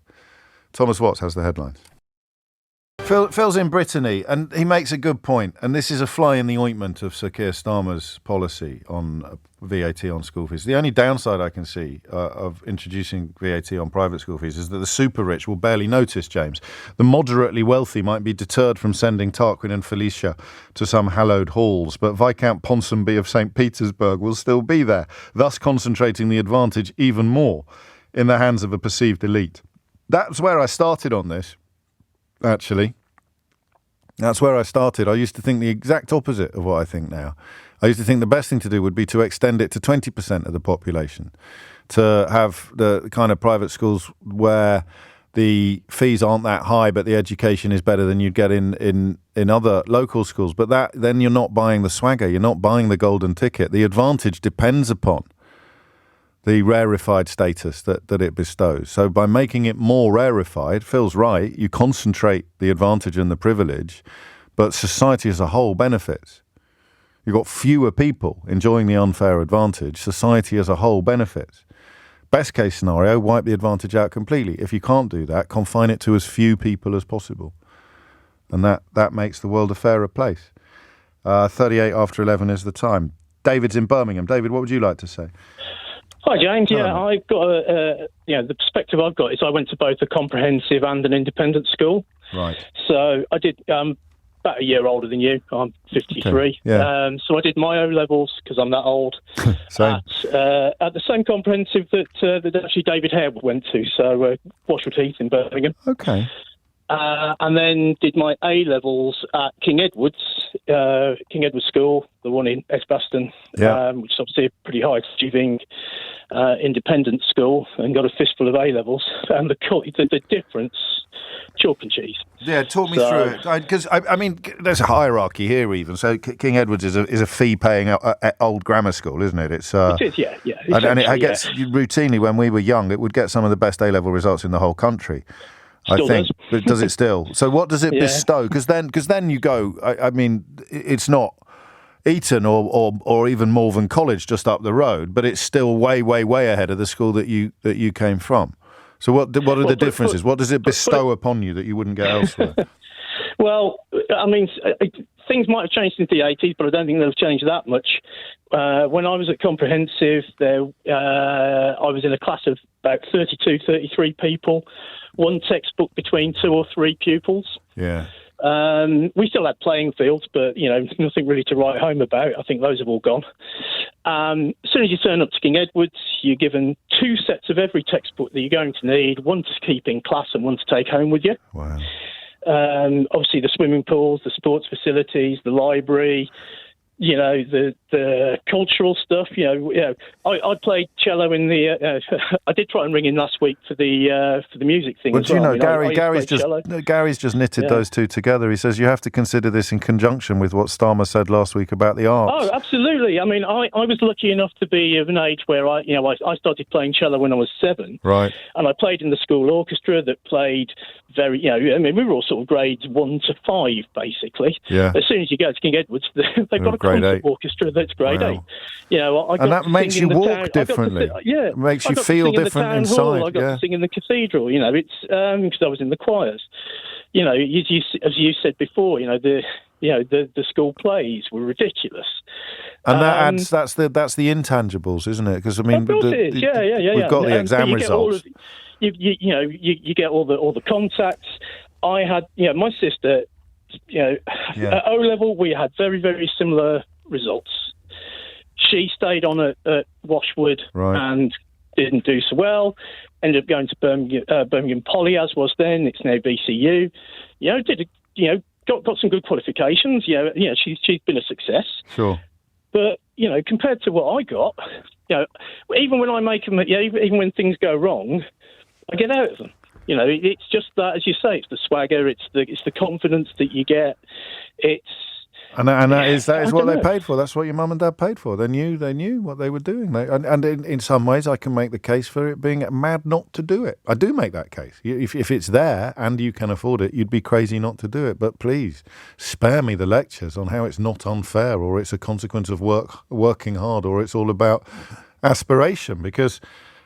David's own family. His sister deserved all the opportunities that he had, but he he got them and she didn't. So, in the microcosm of a single family unit, you can see the inequality writ large.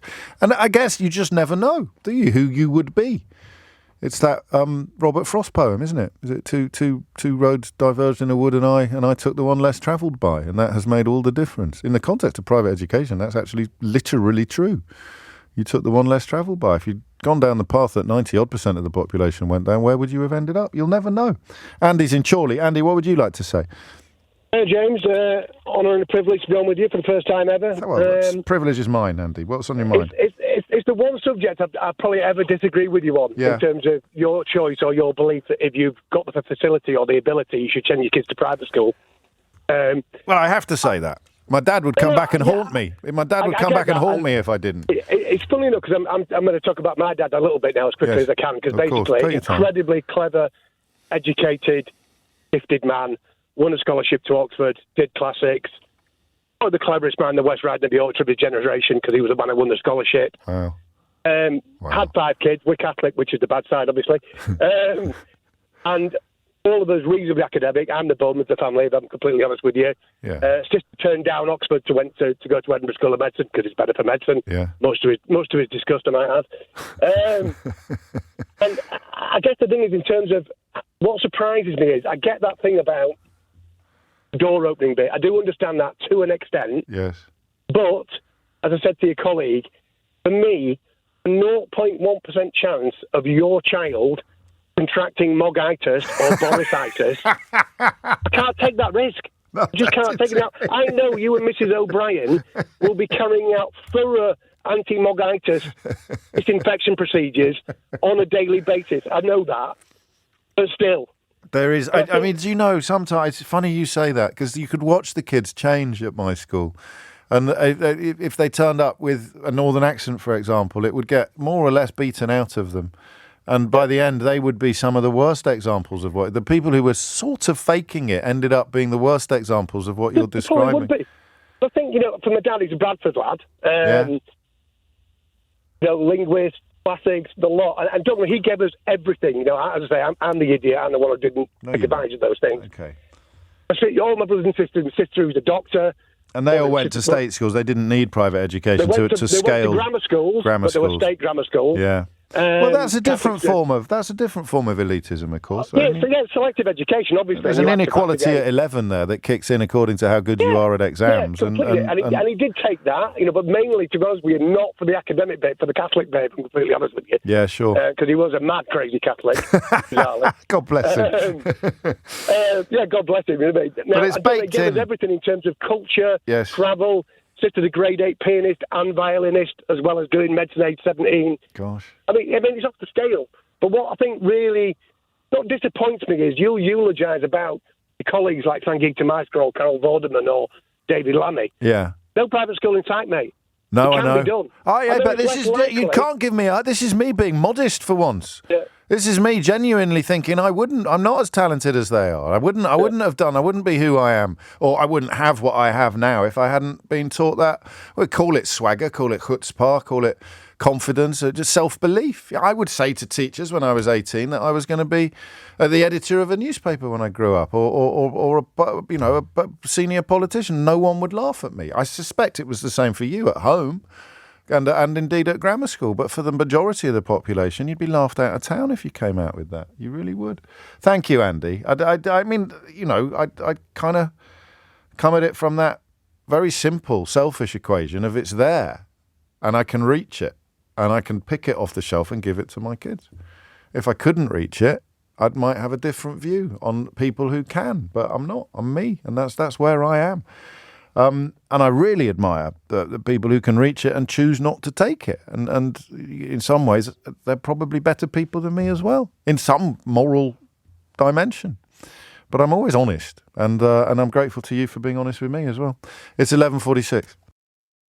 It's 9 minutes to 12. It's a bit weird, this, actually. The realisation halfway through my introduction at the top of this hour that every conversation we've ever had about this subject has been completely dominated by the tiny minority of people who benefit from precisely the disadvantage, precisely the advantage that we're talking about.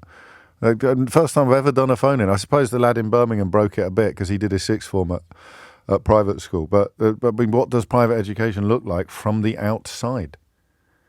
All we ever really hear is sort of poor me stories about parents who work incredibly hard, or politicians who say it's a war on aspiration, or Gillian Keegan telling Natasha Clark that Labour doesn't really understand private schools. What if it's the other way around, Gillian Keegan?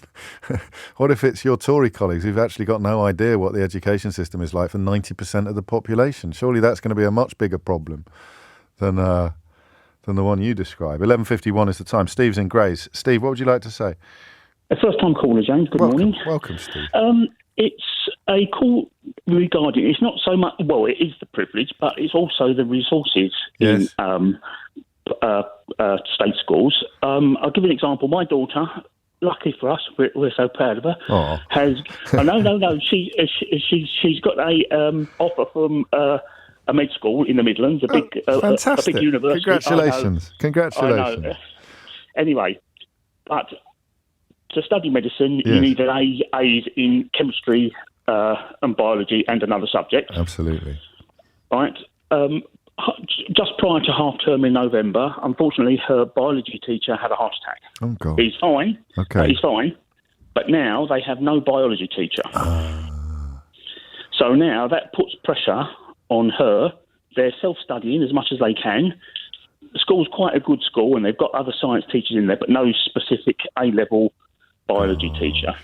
Now, I cannot, in the life of me, see that happening at a private school. No, you're right. And it's those little things. That's quite a big thing, really. Well, it's quite a big thing for her. She's obviously worried about it, and we're it could have. I mean, the potential impact, I'm sure, and I cross everything for her, but the potential impact of it is, I mean, not to be hyperbolic about it, it's a potentially lifelong impact that you could be describing here, isn't it? Oh yeah, well, and so the potential of a state school student is there because Birmingham has seen it. She's passed the it's a long drawn out thing, the UCAS test and the interviews and stuff like that, and so they've seen the potential in her, and now all she needs to get is her grades.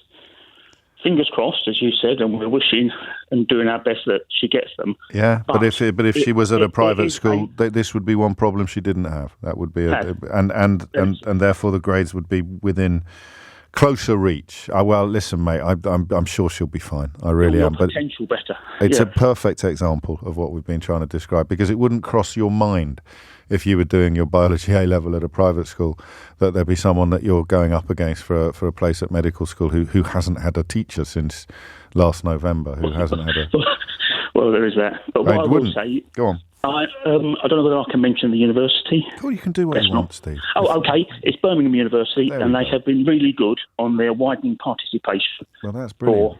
And these are ways. These are ways of coming at the inequality from the other end, aren't they? They're by actually trying to extend places and applications and encouraging people into places where they may not previously have gone without addressing the inequality at school level. I wish her all the very best, Steve. I really do.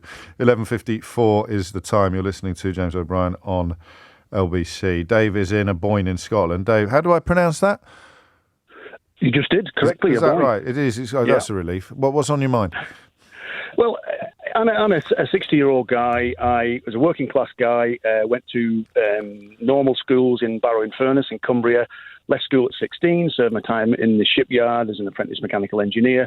And my life's been great. I've had a good life. I've changed careers. I now run a small but very successful business. But all through my life... and by the way, I have no issue with people sending their kids to private schools, whether they come from working class backgrounds and they've done well for themselves, or whether I just don't really have an issue with it. But my point I was going to make was it's this swagger that you talk about. And throughout my life, I mean, people would be like, you lack self-doubt. You're full of self-doubt. I just don't believe it. But I kind of am. And it's kind of just always been there. And you have to overcome it, and you just assume you get trained that people, out of that. You go, you kind of do. What's the opposite of self-doubt? I prefer self-belief to swagger, actually, because swagger sounds physical. It's like you sort of walk in a silly way, and you spread your legs really wide on the train and stuff like that. Yeah. But it's self-belief, and whether it's justified or not, it's a superpower. Yeah. Well, a really funny example. Last year, I got involved in the local golf club. They needed some help, so I thought, I'll give you some help. Anyway, long story short, I'm now on the council at the golf club, at the Boyne Golf Club, smashing course. Right. And even now, if the president sends me a message, Dave, what do you think about this? I'm kind of, does he mean me? Is he asking me that? Yeah, well, that's imposter syndrome. It's a form of imposter syndrome. Amusing. Yes, of course. Yeah, exactly. But you probably wouldn't have that if you'd gone to the kind of schools that we've been talking about today. That's the point, though, isn't it, Dave? It's all of these little things. It's not like I'm a member of the Garrick Club or I went to school with David Cameron. It's these little things that are being baked into generation after generation after generation, and you don't know it. With age, it sort of starts to subside with age, and you realise that you're just being ridiculous and you're as good as the next man or woman. You kind of, I think anyway, you get past it. But I think what we need to do in the state school system is try and encourage people to kind of believe in themselves, because the education you get. I mean, in my cohort at Barrow County Technical School for Boys, one of the guys, Steve, good mate of mine, Steve Price, he became the CEO of an ASX listed company. Gosh. There's doctors, engineers, we spread all over the world, and we've all, a lot of us anyway, have had great lives as a result of it. So we haven't necessarily been held back, but I think we could have accelerated our careers. It's taken me far too long to get the self-confidence, but we could work on that maybe. And that is something that Nicholas Soames talked about, actually, last time he rang into the programme, but it ended very good-naturedly, and he was raving about what you've just described and praising schools in his constituency, and I had to remind him that he didn't send his own children to them. So there will always be the problem, however hard you work to raise people up. The purchase of privilege will always undermine the best efforts to equalise. All you can do is reduce the number of people enjoying it, ideally to zero, but that ain't ever going to happen anytime soon. I think that's it. I think I've got quite a lot of you still waiting to talk, but I'm looking at the clock. I don't think there's going to be time. So sorry, Fabio, Jem, Debbie, Graham, Mark, and others, and Ryan. I'm going to tell you something quite interesting. We had to work quite hard in that hour. Lots and lots and lots of phone calls, but an awful lot of people completely ignoring my insistence that we confine the conversation to people who didn't go to private school. Now, I don't know if that speaks of a form of entitlement or a form of swagger or a form of self-belief, but what it reminded us of, so we had a little chat during the 11:30 news bulletin. Have you ever heard me, when we're talking about sexism or even inappropriate behaviour, talking about the hashtag #MeToo movement, and I have to say, don't phone me if you're a man. I don't want to hear your views on the sexual abuse of women if you're a man. And it's weird, you think I'm exaggerating, but the switchboard for the first 5 minutes will just fill up with men who think that their view on what is appropriate and not appropriate with regard to how women feel about being treated in a certain way, they think their view is somehow as important or more important than the women's. And it was a tiny bit like that to start. But make of it what you will, and I'm almost certainly indulging in a little bit of pot kettle, but I thought you might be interested. Nursery costs next. This is really scary. There's something on the horizon that we haven't quite worked out how to handle yet. Inevitably, some people will try to make party political points out of it. I think they would be wrong to do so. I think that councils facing borderline bankruptcy are going to be of every political hue. Some of them are going to bear more responsibility than others for the financial peril that they find themselves in. Birmingham has been dealt a particularly unhappy hand of cards, but local authorities up and down the country are now warning that there will be little money left over for services used by most residents. So libraries, parks are at risk because the amount of money that goes on social care is absolutely immense. Social care and children's services, the amount of cash going on these things is immense. And you know what worries me, already you know what worries me, is that certain characters in our media and political firmament will use it as a stick with which to beat the recipients of children's and social care. It will be, all these kids getting help, it's terrible, or all these old people, all these poorly people getting help. That's what will happen, rather than looking at the distribution of wealth or the consequences of austerity or the rest of it. They'll be looking at the recipients and complaining, and it will be a hard invitation to resist. It really will. But I'm just putting that on your horizon, because I don't know the best way into it until things actually start closing down. Children's services driving overspending by councils to new heights. And there is probably some argument about them being held ransom by providers in a dysfunctional market. But I mention that because it sits alongside the story we're going to talk about. And the story we're going to talk about is one that I can never quite believe. I mean, I understand it perfectly. And there's one element to it I don't quite understand. But I can't quite believe it. It comes from our friends at Quorum, the charity that have looked at childcare support and have looked at what is likely to happen and what is happening. And it looks as if only 34% of English councils who responded to their questions have got sufficient childcare places in place. It's actually gone down on last year, and it is partly a consequence of costs surging, places dwindling and costs surging. That's the warning from Quorum today, whose managing director spoke to Nick Ferrari earlier. I'm just interested in the cost and the inability to find a place. So in the first instance, quite a few of you picking up upon Sir Geoffrey Clifton Brown's appearance in our news bulletin shortly after we'd had a conversation about the sometimes unjustified self-confidence and swagger of beneficiaries of private education. I don't know where he went to school, Ian, David, John, any more than you do, but I do. Yes, he did appear almost to have been scripted, that contribution to the news bulletin in the context of the conversation we just had. But this one that we're looking at now about nursery places, I'm interested in two things. I'm interested in how punitive the pricing is. I couldn't quite believe a graph that I saw earlier. In Germany, the percentage of your income that you spend on nursery childcare is close to negligible. So in Germany, you are having childcare for your children, nursery childcare for your children, and you're barely going to notice the cost. It seems to me to be such an obvious prioritisation politically that I can't quite believe why it hasn't happened. I know that the short answer is because it costs an awful lot of money.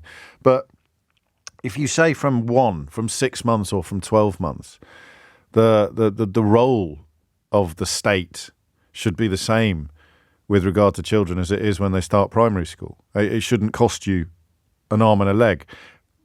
The bit I don't understand is why, when we look at nursery costs, the clamour isn't greater. I've never quite grasped why this becomes such an obvious and urgent issue when we talk about it, and yet politically it's never gathered the momentum that you would expect it to gather. I think it's because everyone can see the light at the end of the tunnel. I think it's because when you're looking at spending in excess of 25% of your disposable income every month on childcare, you're just focusing desperately on the light at the end of the tunnel. So, this is just a theory. I'll give you the questions that I want you to answer in a minute. But my theory, even if you've got a massive gap between your children, you're in a tiny minority. For most people, you're looking at the cost and you're thinking, this is absolutely insane. How can this possibly be justified? Here's one. 2 children under 3, James. This is from Ben, who's in Faversham. £2,100 a month. And I need to know about what's going to happen in April when that new scheme is supposed to kick in, because it doesn't look as if the news is going to be good for many people. I think that because we are focusing on the light at the end of the tunnel, and we know that political change is slow and grinding, it doesn't gather the momentum that you might expect it to gather if you happen to tune into a phone-in about it and hear people describing what Ben's just described. By the time they start primary school, you're home and dry. You've got £2,000. I mean, you could always send them privately, but that was the last hour. But you've got £2,000 a month spare when the kids go to primary school. So that's why it doesn't gather the critical mass that when we first started talking about it on the programme, years after I paid for childcare, and it didn't take anything like the chunk out of my income that it would do now, I think the reason why it's never gathered critical mass is that it's temporary for everyone. It's temporary for everyone. And you don't think, even if you desperately wanted this to be addressed, by the time anything changed, your kids probably would have left nursery anyway. So I think that's why politicians get away with ignoring it, because we're all focusing on the light at the end of the tunnel. So imagine you're Ben, £2,100 every month after tax. after tax. It's 20 grand, 24 grand a year. Well, a few holidays, I suppose. So give or take, you've got to earn 40 grand to have that before tax, to have that clear to pay. So you would think that there would be not quite marches on the street, but you would think that there would be huge pressure on politicians to fix this. And there isn't. And the reason why there isn't is that it will soon be over. Here's another one. A 3-year-old in nursery from 8 till 5 days a week, is £1,500 a week. £1,500 a week. Now, in Germany, it's heavily, heavily subsidised. So I think that my taxes at the moment should be going towards your children's childcare. In the same way that my taxes, whether I've got kids in school or not, my taxes go towards your children's education.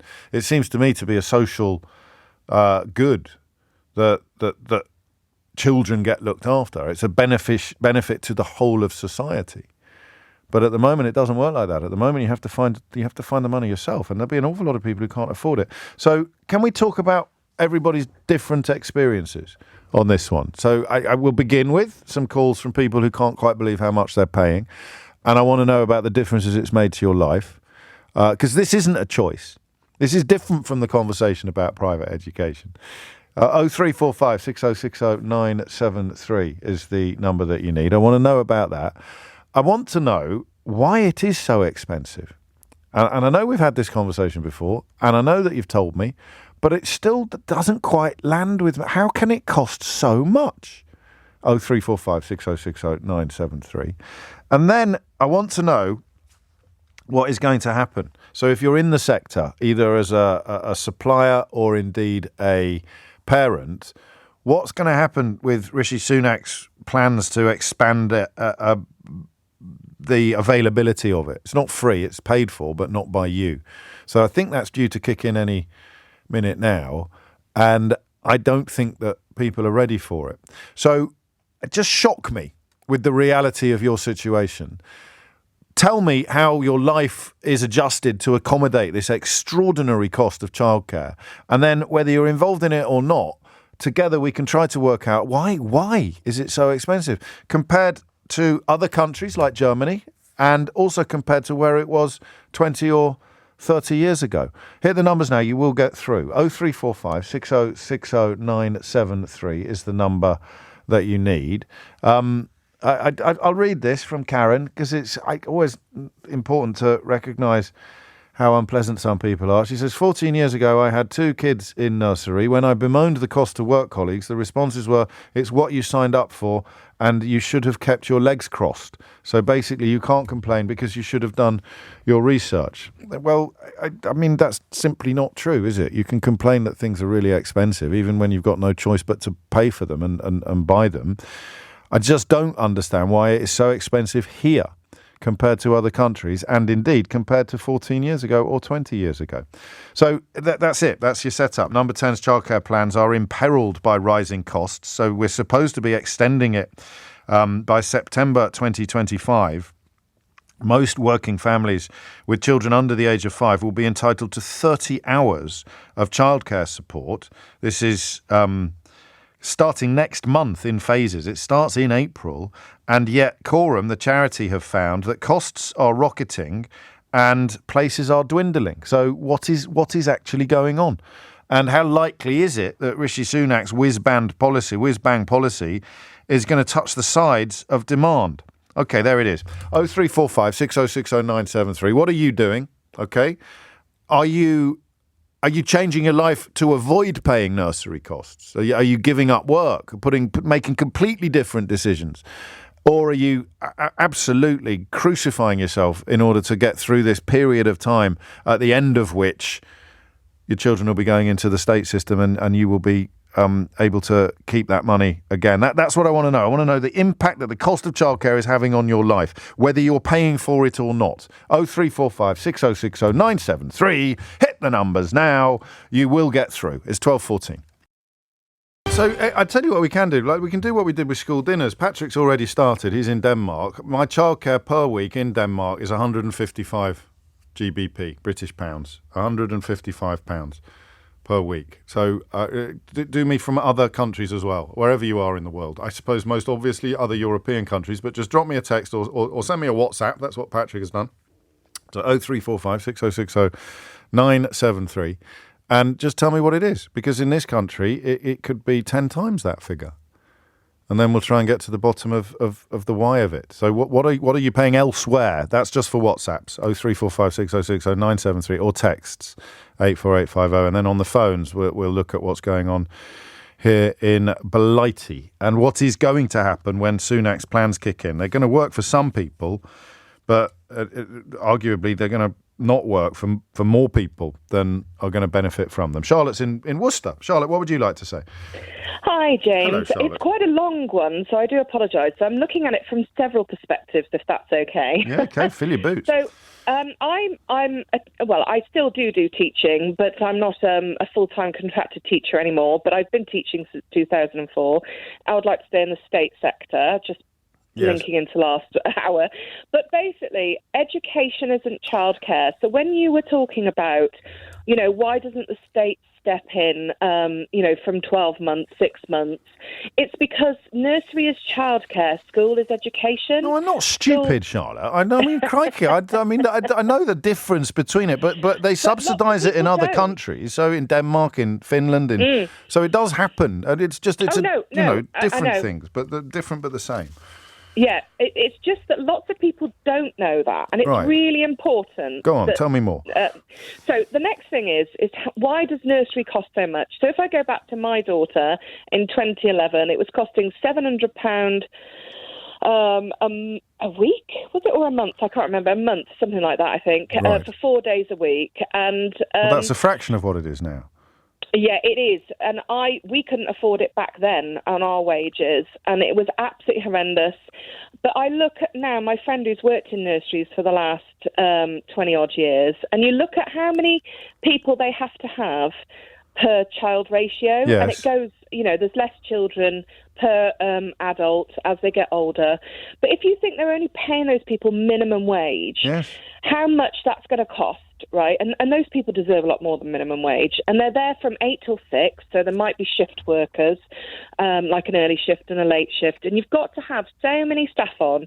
You've got all the managers that obviously need paying, and then you've got the Senkos that need paying, and all these people need paying a bit more money. And then you've got to add into that all your electricity, your gas, your training. I'm going to have to say it again. I'm not completely stupid. Some of the stuff that you're sharing with me is bleeding obvious, Charlotte. I must have given you the impression in my introduction that I didn't know anything. I appreciate they have to pay electricity bills in nurseries. I'm not sure that we needed to have that spelt out for us. But we don't know. We don't know because the ratios haven't changed much over the years. Guess how much it is in Sweden. Go on, have a guess how much it is in Sweden. I don't know, but I'm guessing probably nothing. £145 a month. £145 a month, and child allowance, which every child gets, is £160 a month. So actually having a child, you make a £15 profit on the month by having a child in care, and it's all delivered by private providers, but it's going to be government subsidised. And do you know what? I'm all for that, but what we're going to have to do, James, is we're going to have to put in a lot more taxes. And I'm up for paying more taxes, especially for all the current public services that are in there. But can you imagine what the rest of the countntry would say? I mean, you talk about Germany. We may be surprised. You don't know till you try it. Do you want to know something funny? Well, not funny, but something a bit coincidental. Go on then. Whereabouts in Worcester are you exactly at this moment in time? I'm in Breedon. Breedon. Okay, I did my A-levels about 3 miles from where you're sitting at the moment. Oh, really? Yeah, I did them at King's Worcester. Oh, right, okay. So just because I got expelled from my actual school, and the only school in the area that was doing the same exam board as the one I was entered for was King's School Worcester, so I had to go there and sit my exams. Small world, oh my goodness. Small world. It is a small world. There you go. World exclusive, that. 22. I'd forgotten completely about that. 22 minutes after 12 is the time. Sarah's in Harlesden. Sarah, what's going on? Hi, James. Hey, I Sarah. have two children, and the eldest of which is 4. He started school last September, but his brother is 2 and still goes to nursery. Yes. So for my youngest child, I'm paying over £1,533 a month. Front door. So at one point, they were both at nursery together. So if, in effect, I was paying 3 mortgage payments. Every one month. on the house, one on the youngest, and one on the eldest. And I just want to bring something back. Yeah. These aren't social charities. These are companies who wouldn't exist if they didn't make a profit. No, that's true. So someone's making a profit. If you think for one child, and bearing in mind my youngest, the 2-year-old, he only does 4 days a week in nursery. It's not even a full week in nursery. It's 4 days, and it's over £1,500 a month. It's an extraordinary amount of money, isn't it? So yeah, and I do think we need to get a financial expert on. Just for example, everyone's my calling me nursery stupid chain, today. What's wrong with me? What do you want to know? Give me a sum. I'll do it. Well, our nursery chain is owned by a Canadian pension fund. So Right. a lot of nurseries in the UK have been bought up by private equity companies. Great. So I think places are disappearing because I think places are just getting much more expensive. And they're going to get. No one's going to get on top of it, are they? Yeah, and if you look at my nursery, it's all old mums.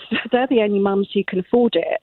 Like the young mums just can't. Are going to give afford up it. work and stay at home. Yeah, probably. exactly. And then suffer for the rest of their careers as a consequence. If that's not what they wanted to do, but they felt financially compelled to do it, then you're looking at, good Lord. Why? I mean, I'm just looking. Where's La Rioja? Do you think that's in Spain? Isn't it? Probably. So my boy started school at 3. For 3 months to 3, it's €170 a month, including lunch. A state-run guarderia.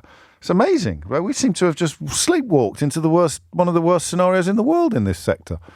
Correct. And also, I just want to make a point that women don't feel they have a choice. And it's not even about keeping up with your career.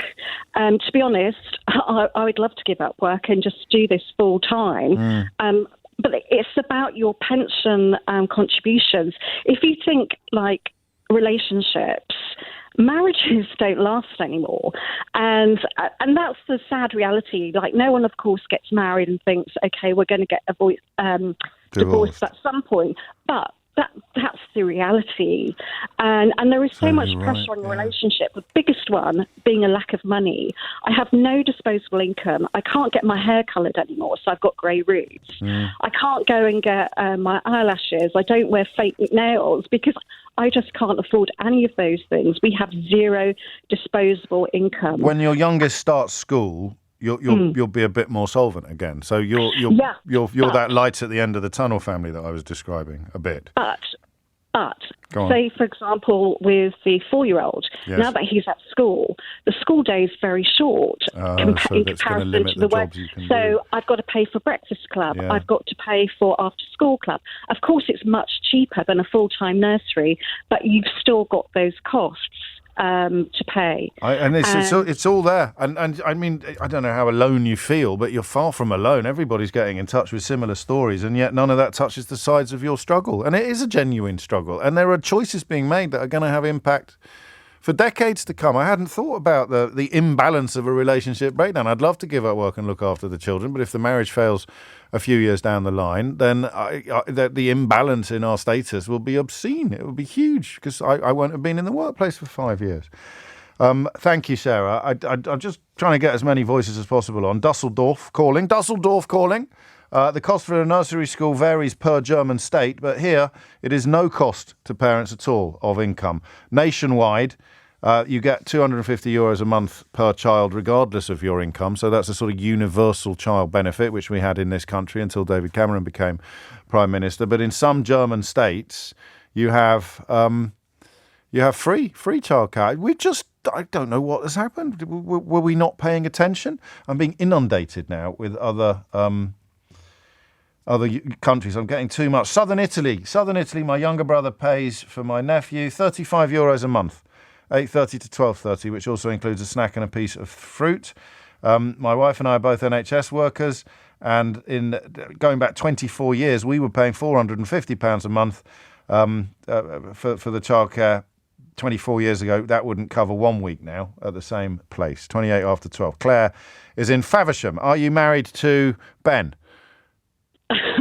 Unfortunately not. No, because Ben in Faversham was the first contributor to this conversation via text. I just thought it would be maybe you didn't know he'd got in touch. Maybe we could hang out, go to a play centre or something. You can share childcare costs, because that, I suspect, is what you're about to tell me about. Yeah, exactly. So we moved to Kent with my 2-year-old a year ago from London, because we were living in London, and the childcare that we were paying was about £2,000 a month. And that was a perfect storm of interest rates then starting to spike and our mortgage going through the roof. And even though we both earned pretty well, me and my husband, it was just unfeasible. And my mum, and we're really lucky for this, said if we move to Kent, she'll look after my son 2 days a week, which has saved us a lot of money. But then, of course, there is, and we're very grateful to her and very lucky, but the impact of that is then obviously there's a lot of money that we then spend on commuting to London. And I changed jobs, and I was really limited in the amount of jobs I could go for, because someone has to let me leave at, of course, 4 o'clock on a Wednesday to be able to be back to collect him. So it's kind of a perfect storm of the expenses. And where we're at now is we don't think, we potentially can't afford to have another child. And these are big decisions, aren't they? I mean, so that's the conversation that you're having. And the light at the end of the tunnel is still a fair way off, especially if you have another child, then you'll be living in these sort of circumstances for another 5 years. Yeah, absolutely. And it wasn't just the cost in London, but it was also the quality. I mean, that was £2,000 for him to be in a flat above a shop. Yeah. And there was no outside space or many games for him either. I don't know why we put up with it. It's so bizarre, isn't it? The redistribution or the reallocation of wealth. I was reading a bit about it last night over the last 20 years in America and in the UK, more so than in other European countries. The people who started that 2-decade period with the most have accrued more and more and more and more, and you sort of have to recognise at some point that the rest of us are just not getting the return on our side of the deal that we thought we'd signed up for when we became adults, Claire. It's as if we're just too busy surviving to get on with living. It is surviving, absolutely. And as your previous caller mentioned, it does unfortunately have a disproportionate effect on women. And not to say men aren't affected in any way, but in terms of career and choices and more women back in the workforce, it's better for everyone. Yeah, and workforce is or employers not doing enough either. So trying to look at this from other angles, that thing you just described there. I mean, I can go back nearly 18 years to when my oldest was a baby. And we did a little job swap with a Danish journalist. My wife and her swapped jobs, and they came and lived in our house, and we went and lived in Copenhagen just for a week. I mean, it wasn't like a TV documentary or anything like that. But the thing that shocked us most was the accommodation that employers made for parents, and the way that if both parents were on the scene, if they were cohabiting, then they would have 2 days a week each when they would leave early to do the school run. And that, so that minimises the impact on an individual employer, because it was centrally thought through, and you would register that right enshrined in law. So you would literally just have your parenting accommodated by your employer. And it's not going to have an impact on productivity or make anything less efficient. It's just going to be the new normal. And that's what you should be doing. But there's no pressure. 12:31 is the time. Amelia Cox is here now with your headlines. It's 25 to 1. It is just surreal, this story, isn't it? About the Kate Middleton, Windsor, Princess Wales person. It's surreal. So I have television screens in the studio, as you know. I like to keep an eye on things. And they're still talking about it, not at this precise moment in time, but all day it's been coming up and down. But there's nothing to say except conspiracies, which they're not doing. I mean, why would you go to a garden centre to... Well, I know, don't phone me up and say to buy some plants or to get some peat, some compost. I just can't make head nor tail of any of it. Well, I've got no idea what's going on. And nobody has got any idea what's going on. It's like being at geography when I was doing my GCSEs. Nobody knows. You'd have this teacher and you'd ask him a question And he said, don't know. Nobody knows. Don't need to know. If it wasn't on the curriculum, he didn't know. All he knew, the only geography he knew was the GCSE curriculum. I feel like that. Nobody knows. Nobody knows. What the hell is going on? So they go to a garden centre and one member of the public in the whole garden centre takes some footage of them from his car. He doesn't even get out of his car. And then the newspaper gets hold of it and they publish it. And we're all supposed to go, oh, thank goodness for that, she's fine. But if we were worried that she wasn't fine...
Why wouldn't they have? I just don't know and this is basically British broadcasting now for the last 3 weeks. It's just a bunch of people sitting around looking at photographs going, I don't know what's going on. Do you know what's going on? I don't know what's going on. Do you know what's going on? I don't know what's going on. And here's our royal expert who also doesn't know what's going on, but will say some words that sound vaguely plausible. Hello, I'm the royal expert. What you have to understand is that she's a young mother and has children and arms. She also has arms and legs and hair. And therefore, we must all be most mindful at this time of her privacy. And also, I think she should come out of privacy and tell us all that she's okay. I've no idea what is going on. But the longer it goes on, the more, just as a nice person, the more worried you get. This is not a normal country. Christopher asks a very pertinent question. He says, surely the royals have gardeners. I hadn't thought of that. What are they doing in a garden centre? What are they going to be buying in a garden centre? Might be one of those garden centres that does like weird sweets. Have you got one of those near you? You go in there and you can buy, like a plastic tub of shrimps, like sweet shrimps or licorice, all sorts. Maybe they were just popping in for some travel sweets. You can usually buy travel sweets in a garden centre, but no, I don't know. It's and Will tells me you're not allowed to buy peat anymore. All right, mate. How about compost then? Are you allowed to buy compost? Compost. I meant compost. It's a very strange world. 12:39 is the time, and we've barely touched on childcare costs in the last 4 minutes. We've been too busy marvelling at the state of the media. Luckily, Jessica is in Skipton to rectify matters immediately. Jessica, what would you like to say? I was just ringing up because I'm a mother. Because you've seen Kate Middleton through your sitting room window. Oh, I feel really sorry for her. I do too. So I'm a mother of a 2.5-year-old. Right. He is shipped around all week so that I can run my business. Yeah.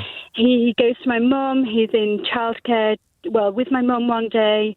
He's at nursery 1 full day and 2 half days. Right. And unfortunately, I would absolutely love to have a better balance so that I could run my business much more kind of, yes. so I don't dash here, there and everywhere constantly. But it doesn't work like that. It's £700 a month for me to have him in childcare 2 full days. Like, that's a week. It's that's absolutely crazy. Bonkers. So you're just peddling, really, until he starts school. Well, I mean, you might want to have... Yeah. Other children, so your whole life really is a jigsaw in which childcare is several pieces.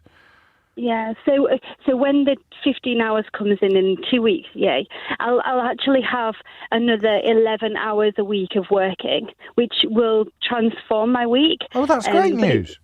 Yeah, so it's a big thing for us. You know, it's like a. Is it definitely happening? The nursery has got the place, and it's all and cost. they've been wonderful. That's fantastic. They totally messed up with the codes. We're working on a temporary code right now, and because the system, nobody told us that the system, when you refresh it every 3 months, you get your code. If you refresh it at the wrong point, you don't get your code in time. So therefore, they have to send you out a temporary code through the post. Blah blah blah blah blah. It's the government, right? So we have to expect some level of the teething troubles, but with a happy ending for you. So that's a good thing. Yeah, absolutely. Will you have another? Forgive me for being so intrusive, but would you have done in a different universe, or are you happy with just the one? I'm 40. I don't need to be worried about having another child. No, I was just struck by people contacting me to say we would like to have another child, but we can't afford to. We literally can't afford to. Childcare isn't the barrier for me having another child, which is really a lovely thing. Yes. And but the time that it takes to concentrate on a child and to be that child's everything, and I'm so privileged to be able to run a business flexibly. Like, I feel like I'm not somebody who who has set hours. I'm really with that flexibility comes some of the benefits that you're able to enjoy. But you're absolutely right. If you've got a nasty boss who doesn't let you have any leeway or flexibility whatsoever, your life becomes worse in every imaginable way. Not just while you're at work, but outside work. There's stuff going on. Thank you, Jessica. It's just gone 12:42. Apparently, it's a farm shop, not a garden centre. Who told me it was a garden centre? Did you tell me who said it was a garden? Why did you say it was a garden centre, Keith? I didn't read it on a tweet. I just thought it was I don't know why I thought it was a garden centre. It's a farm shop. Well, that's a completely different stuff. Of course, you could have cocked up at a farm shop, but it was a garden centre that I thought was suspicious. Farm shop. Everyone goes to a farm shop of a Sunday. And what do you buy in farm shops? You get nice meat, don't you? You get some nice meat and some vegetable biscuits. Perhaps they got a nice cafe. Maybe they had a scone. Might have gone for a scone. This is what is happening on television. You think this is what television is now? People sitting around saying maybe they bought some, I don't know, some sprouts, some leeks. Rich is in Birmingham. Back to childcare. Rich, what would you like to say? James, I've got a 2.5-year-old at the moment that's been going to nursery 3.5 days a week. Yeah. My wife is off on a Monday, so my children are with her on a Monday. But the cost is roughly around £800 a month for our one daughter. I mean, how do people do this? Well, we're struggling, and we've got a 9-month-old that's going to be going into nursery month after next, and we've worked it out. It's going to be around £1,400. So it's hard, and with the government scheme that came in, as soon as that came in, it works out like 11 hours free. But then our nursery raised the prices, which completely. You're the second person who's told me this. They've put their prices up as the new scheme comes in. Is it a coincidence, or is it a response to the? It's a response because they're probably, it's the government, isn't it? They're probably not communicating effectively enough to the nurseries who are kind of in crisis in a sense.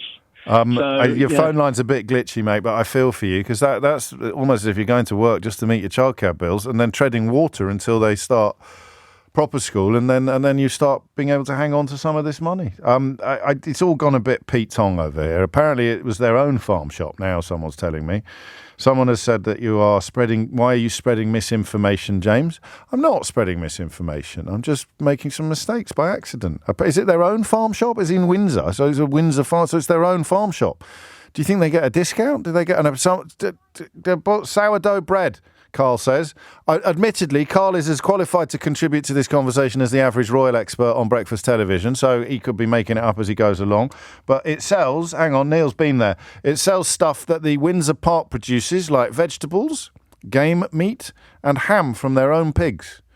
So there it is. Finally, we got to the bottom of that little riddle. 12:45 is the time.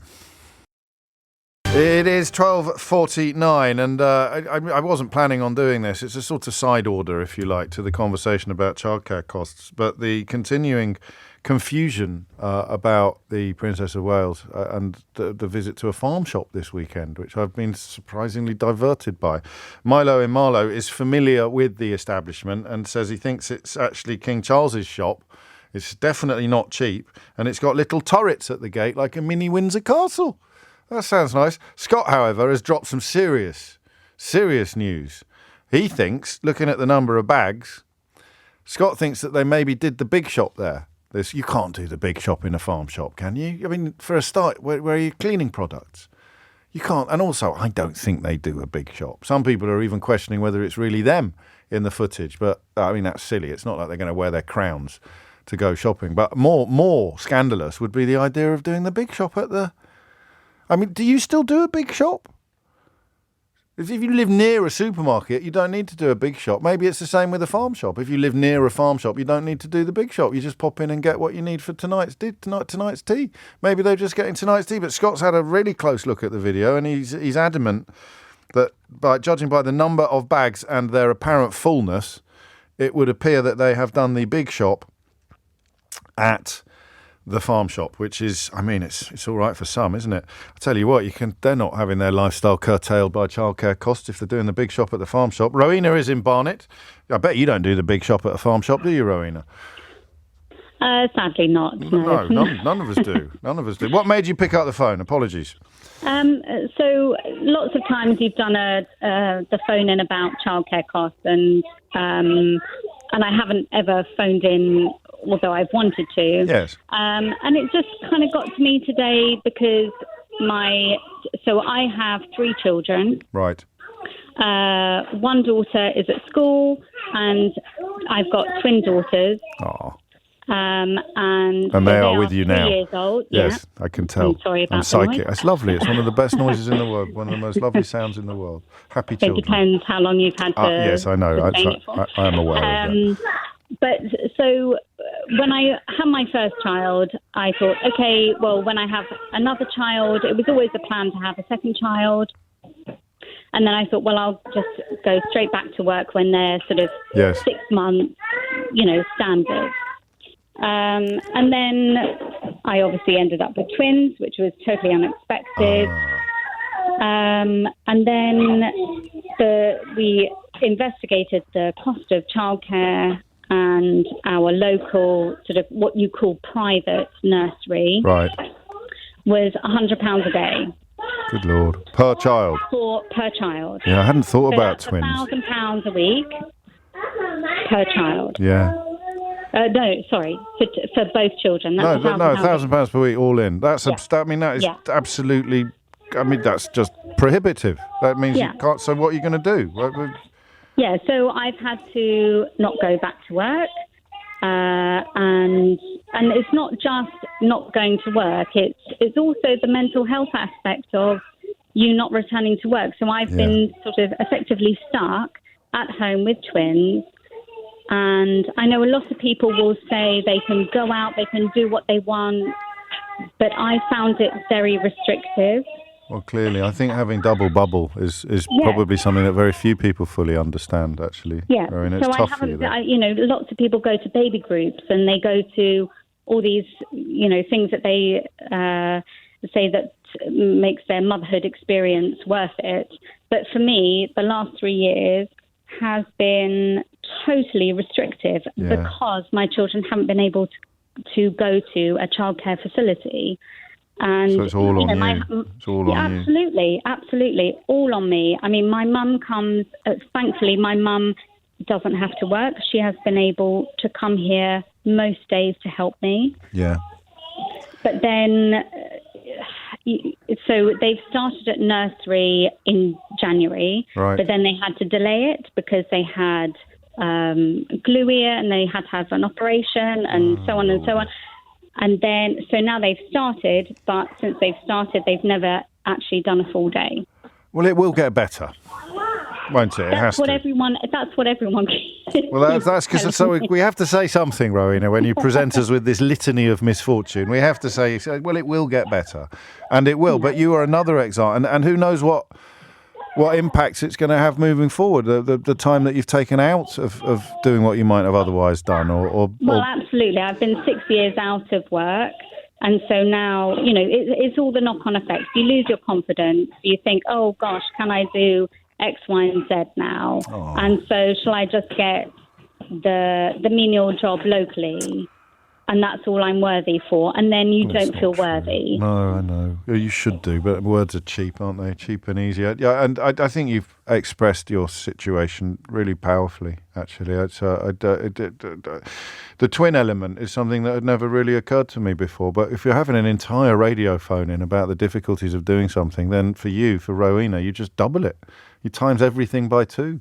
Because there's 3 children there, so it's you just weren't expecting to have that double responsibility, and you've put it across incredibly well, and I'm still baffled by the simple tolerance of it. The reason why other countries, other comparable European economies have a completely different approach to this, and yet here we are, watching people, listening to people like Rowena every call of this hour, who just it's just not fair. It just doesn't seem fair. It doesn't sound fair.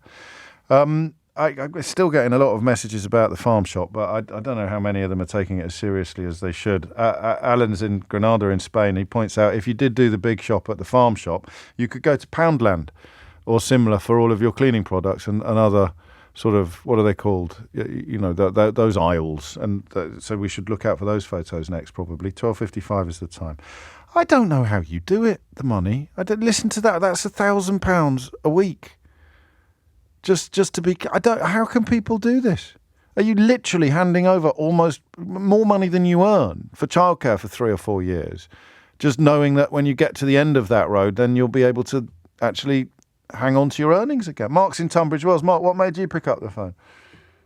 James, good afternoon. Well, James, hello, I've got three kids, 18, 6 and 20 months. Right. Now, the 18-year-old we put through public school, and he finished last year, went to uni, and I thought, great, don't have to pay fees anymore for him. Didn't put the next 2 through because couldn't afford to do so they're in state. But I'm currently paying £2,500 a month for full-time care for the 20-month-olds and some wraparound care for the 6-year-olds.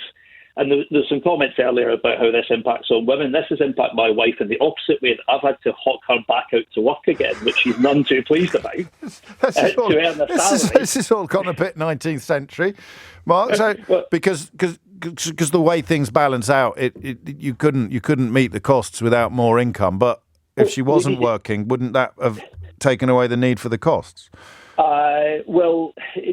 No, because one, look, I'm joking slightly. She does want to work, but she doesn't want to work full time. No, but we had to do that in a balance to get there, and we've done things like we've had to put a mortgage to an interest-only mortgage to free up some income to be able to pay the childcare. Yeah. Interesting, my childcare now is almost double what the private school fees used to be for full-time. This reminds me of education. When people say it costs more to send someone to prison than it does to send them to Eton. That's what that sounds. I can't make head nor tail of it.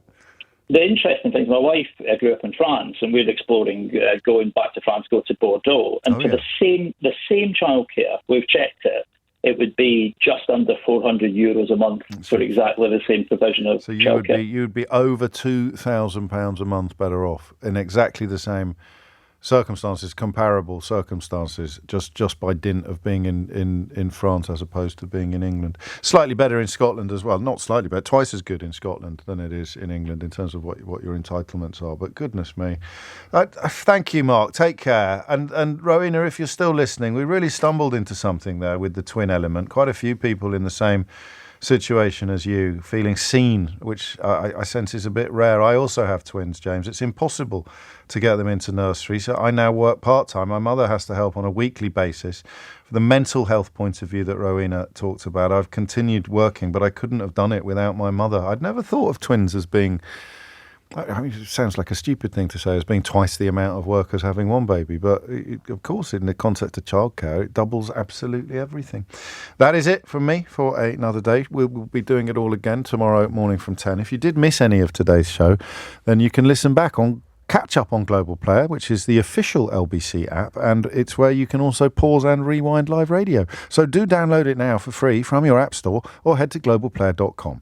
Tom Swarbrick will be with you at 4. But now on LBC, it's time for Sheila Fogarty to be C. It's time for Sheila Fogarty to be C. It's time for Sheila Fogarty to be C. It's time for Sheila Fogarty to be C. It's time for Sheila Fogarty to be C. It's time for Sheila Fogarty to be C. It's time for Sheila Fogarty to be C. It's time for Sheila Fogarty to be C. It's time for Sheila Fogarty to be C. It's time for Sheila Fogarty to be C. It's time for Sheila Fogarty to be C. It's time for Sheila Fogarty to be C. It's time for Sheila Fogarty to be C.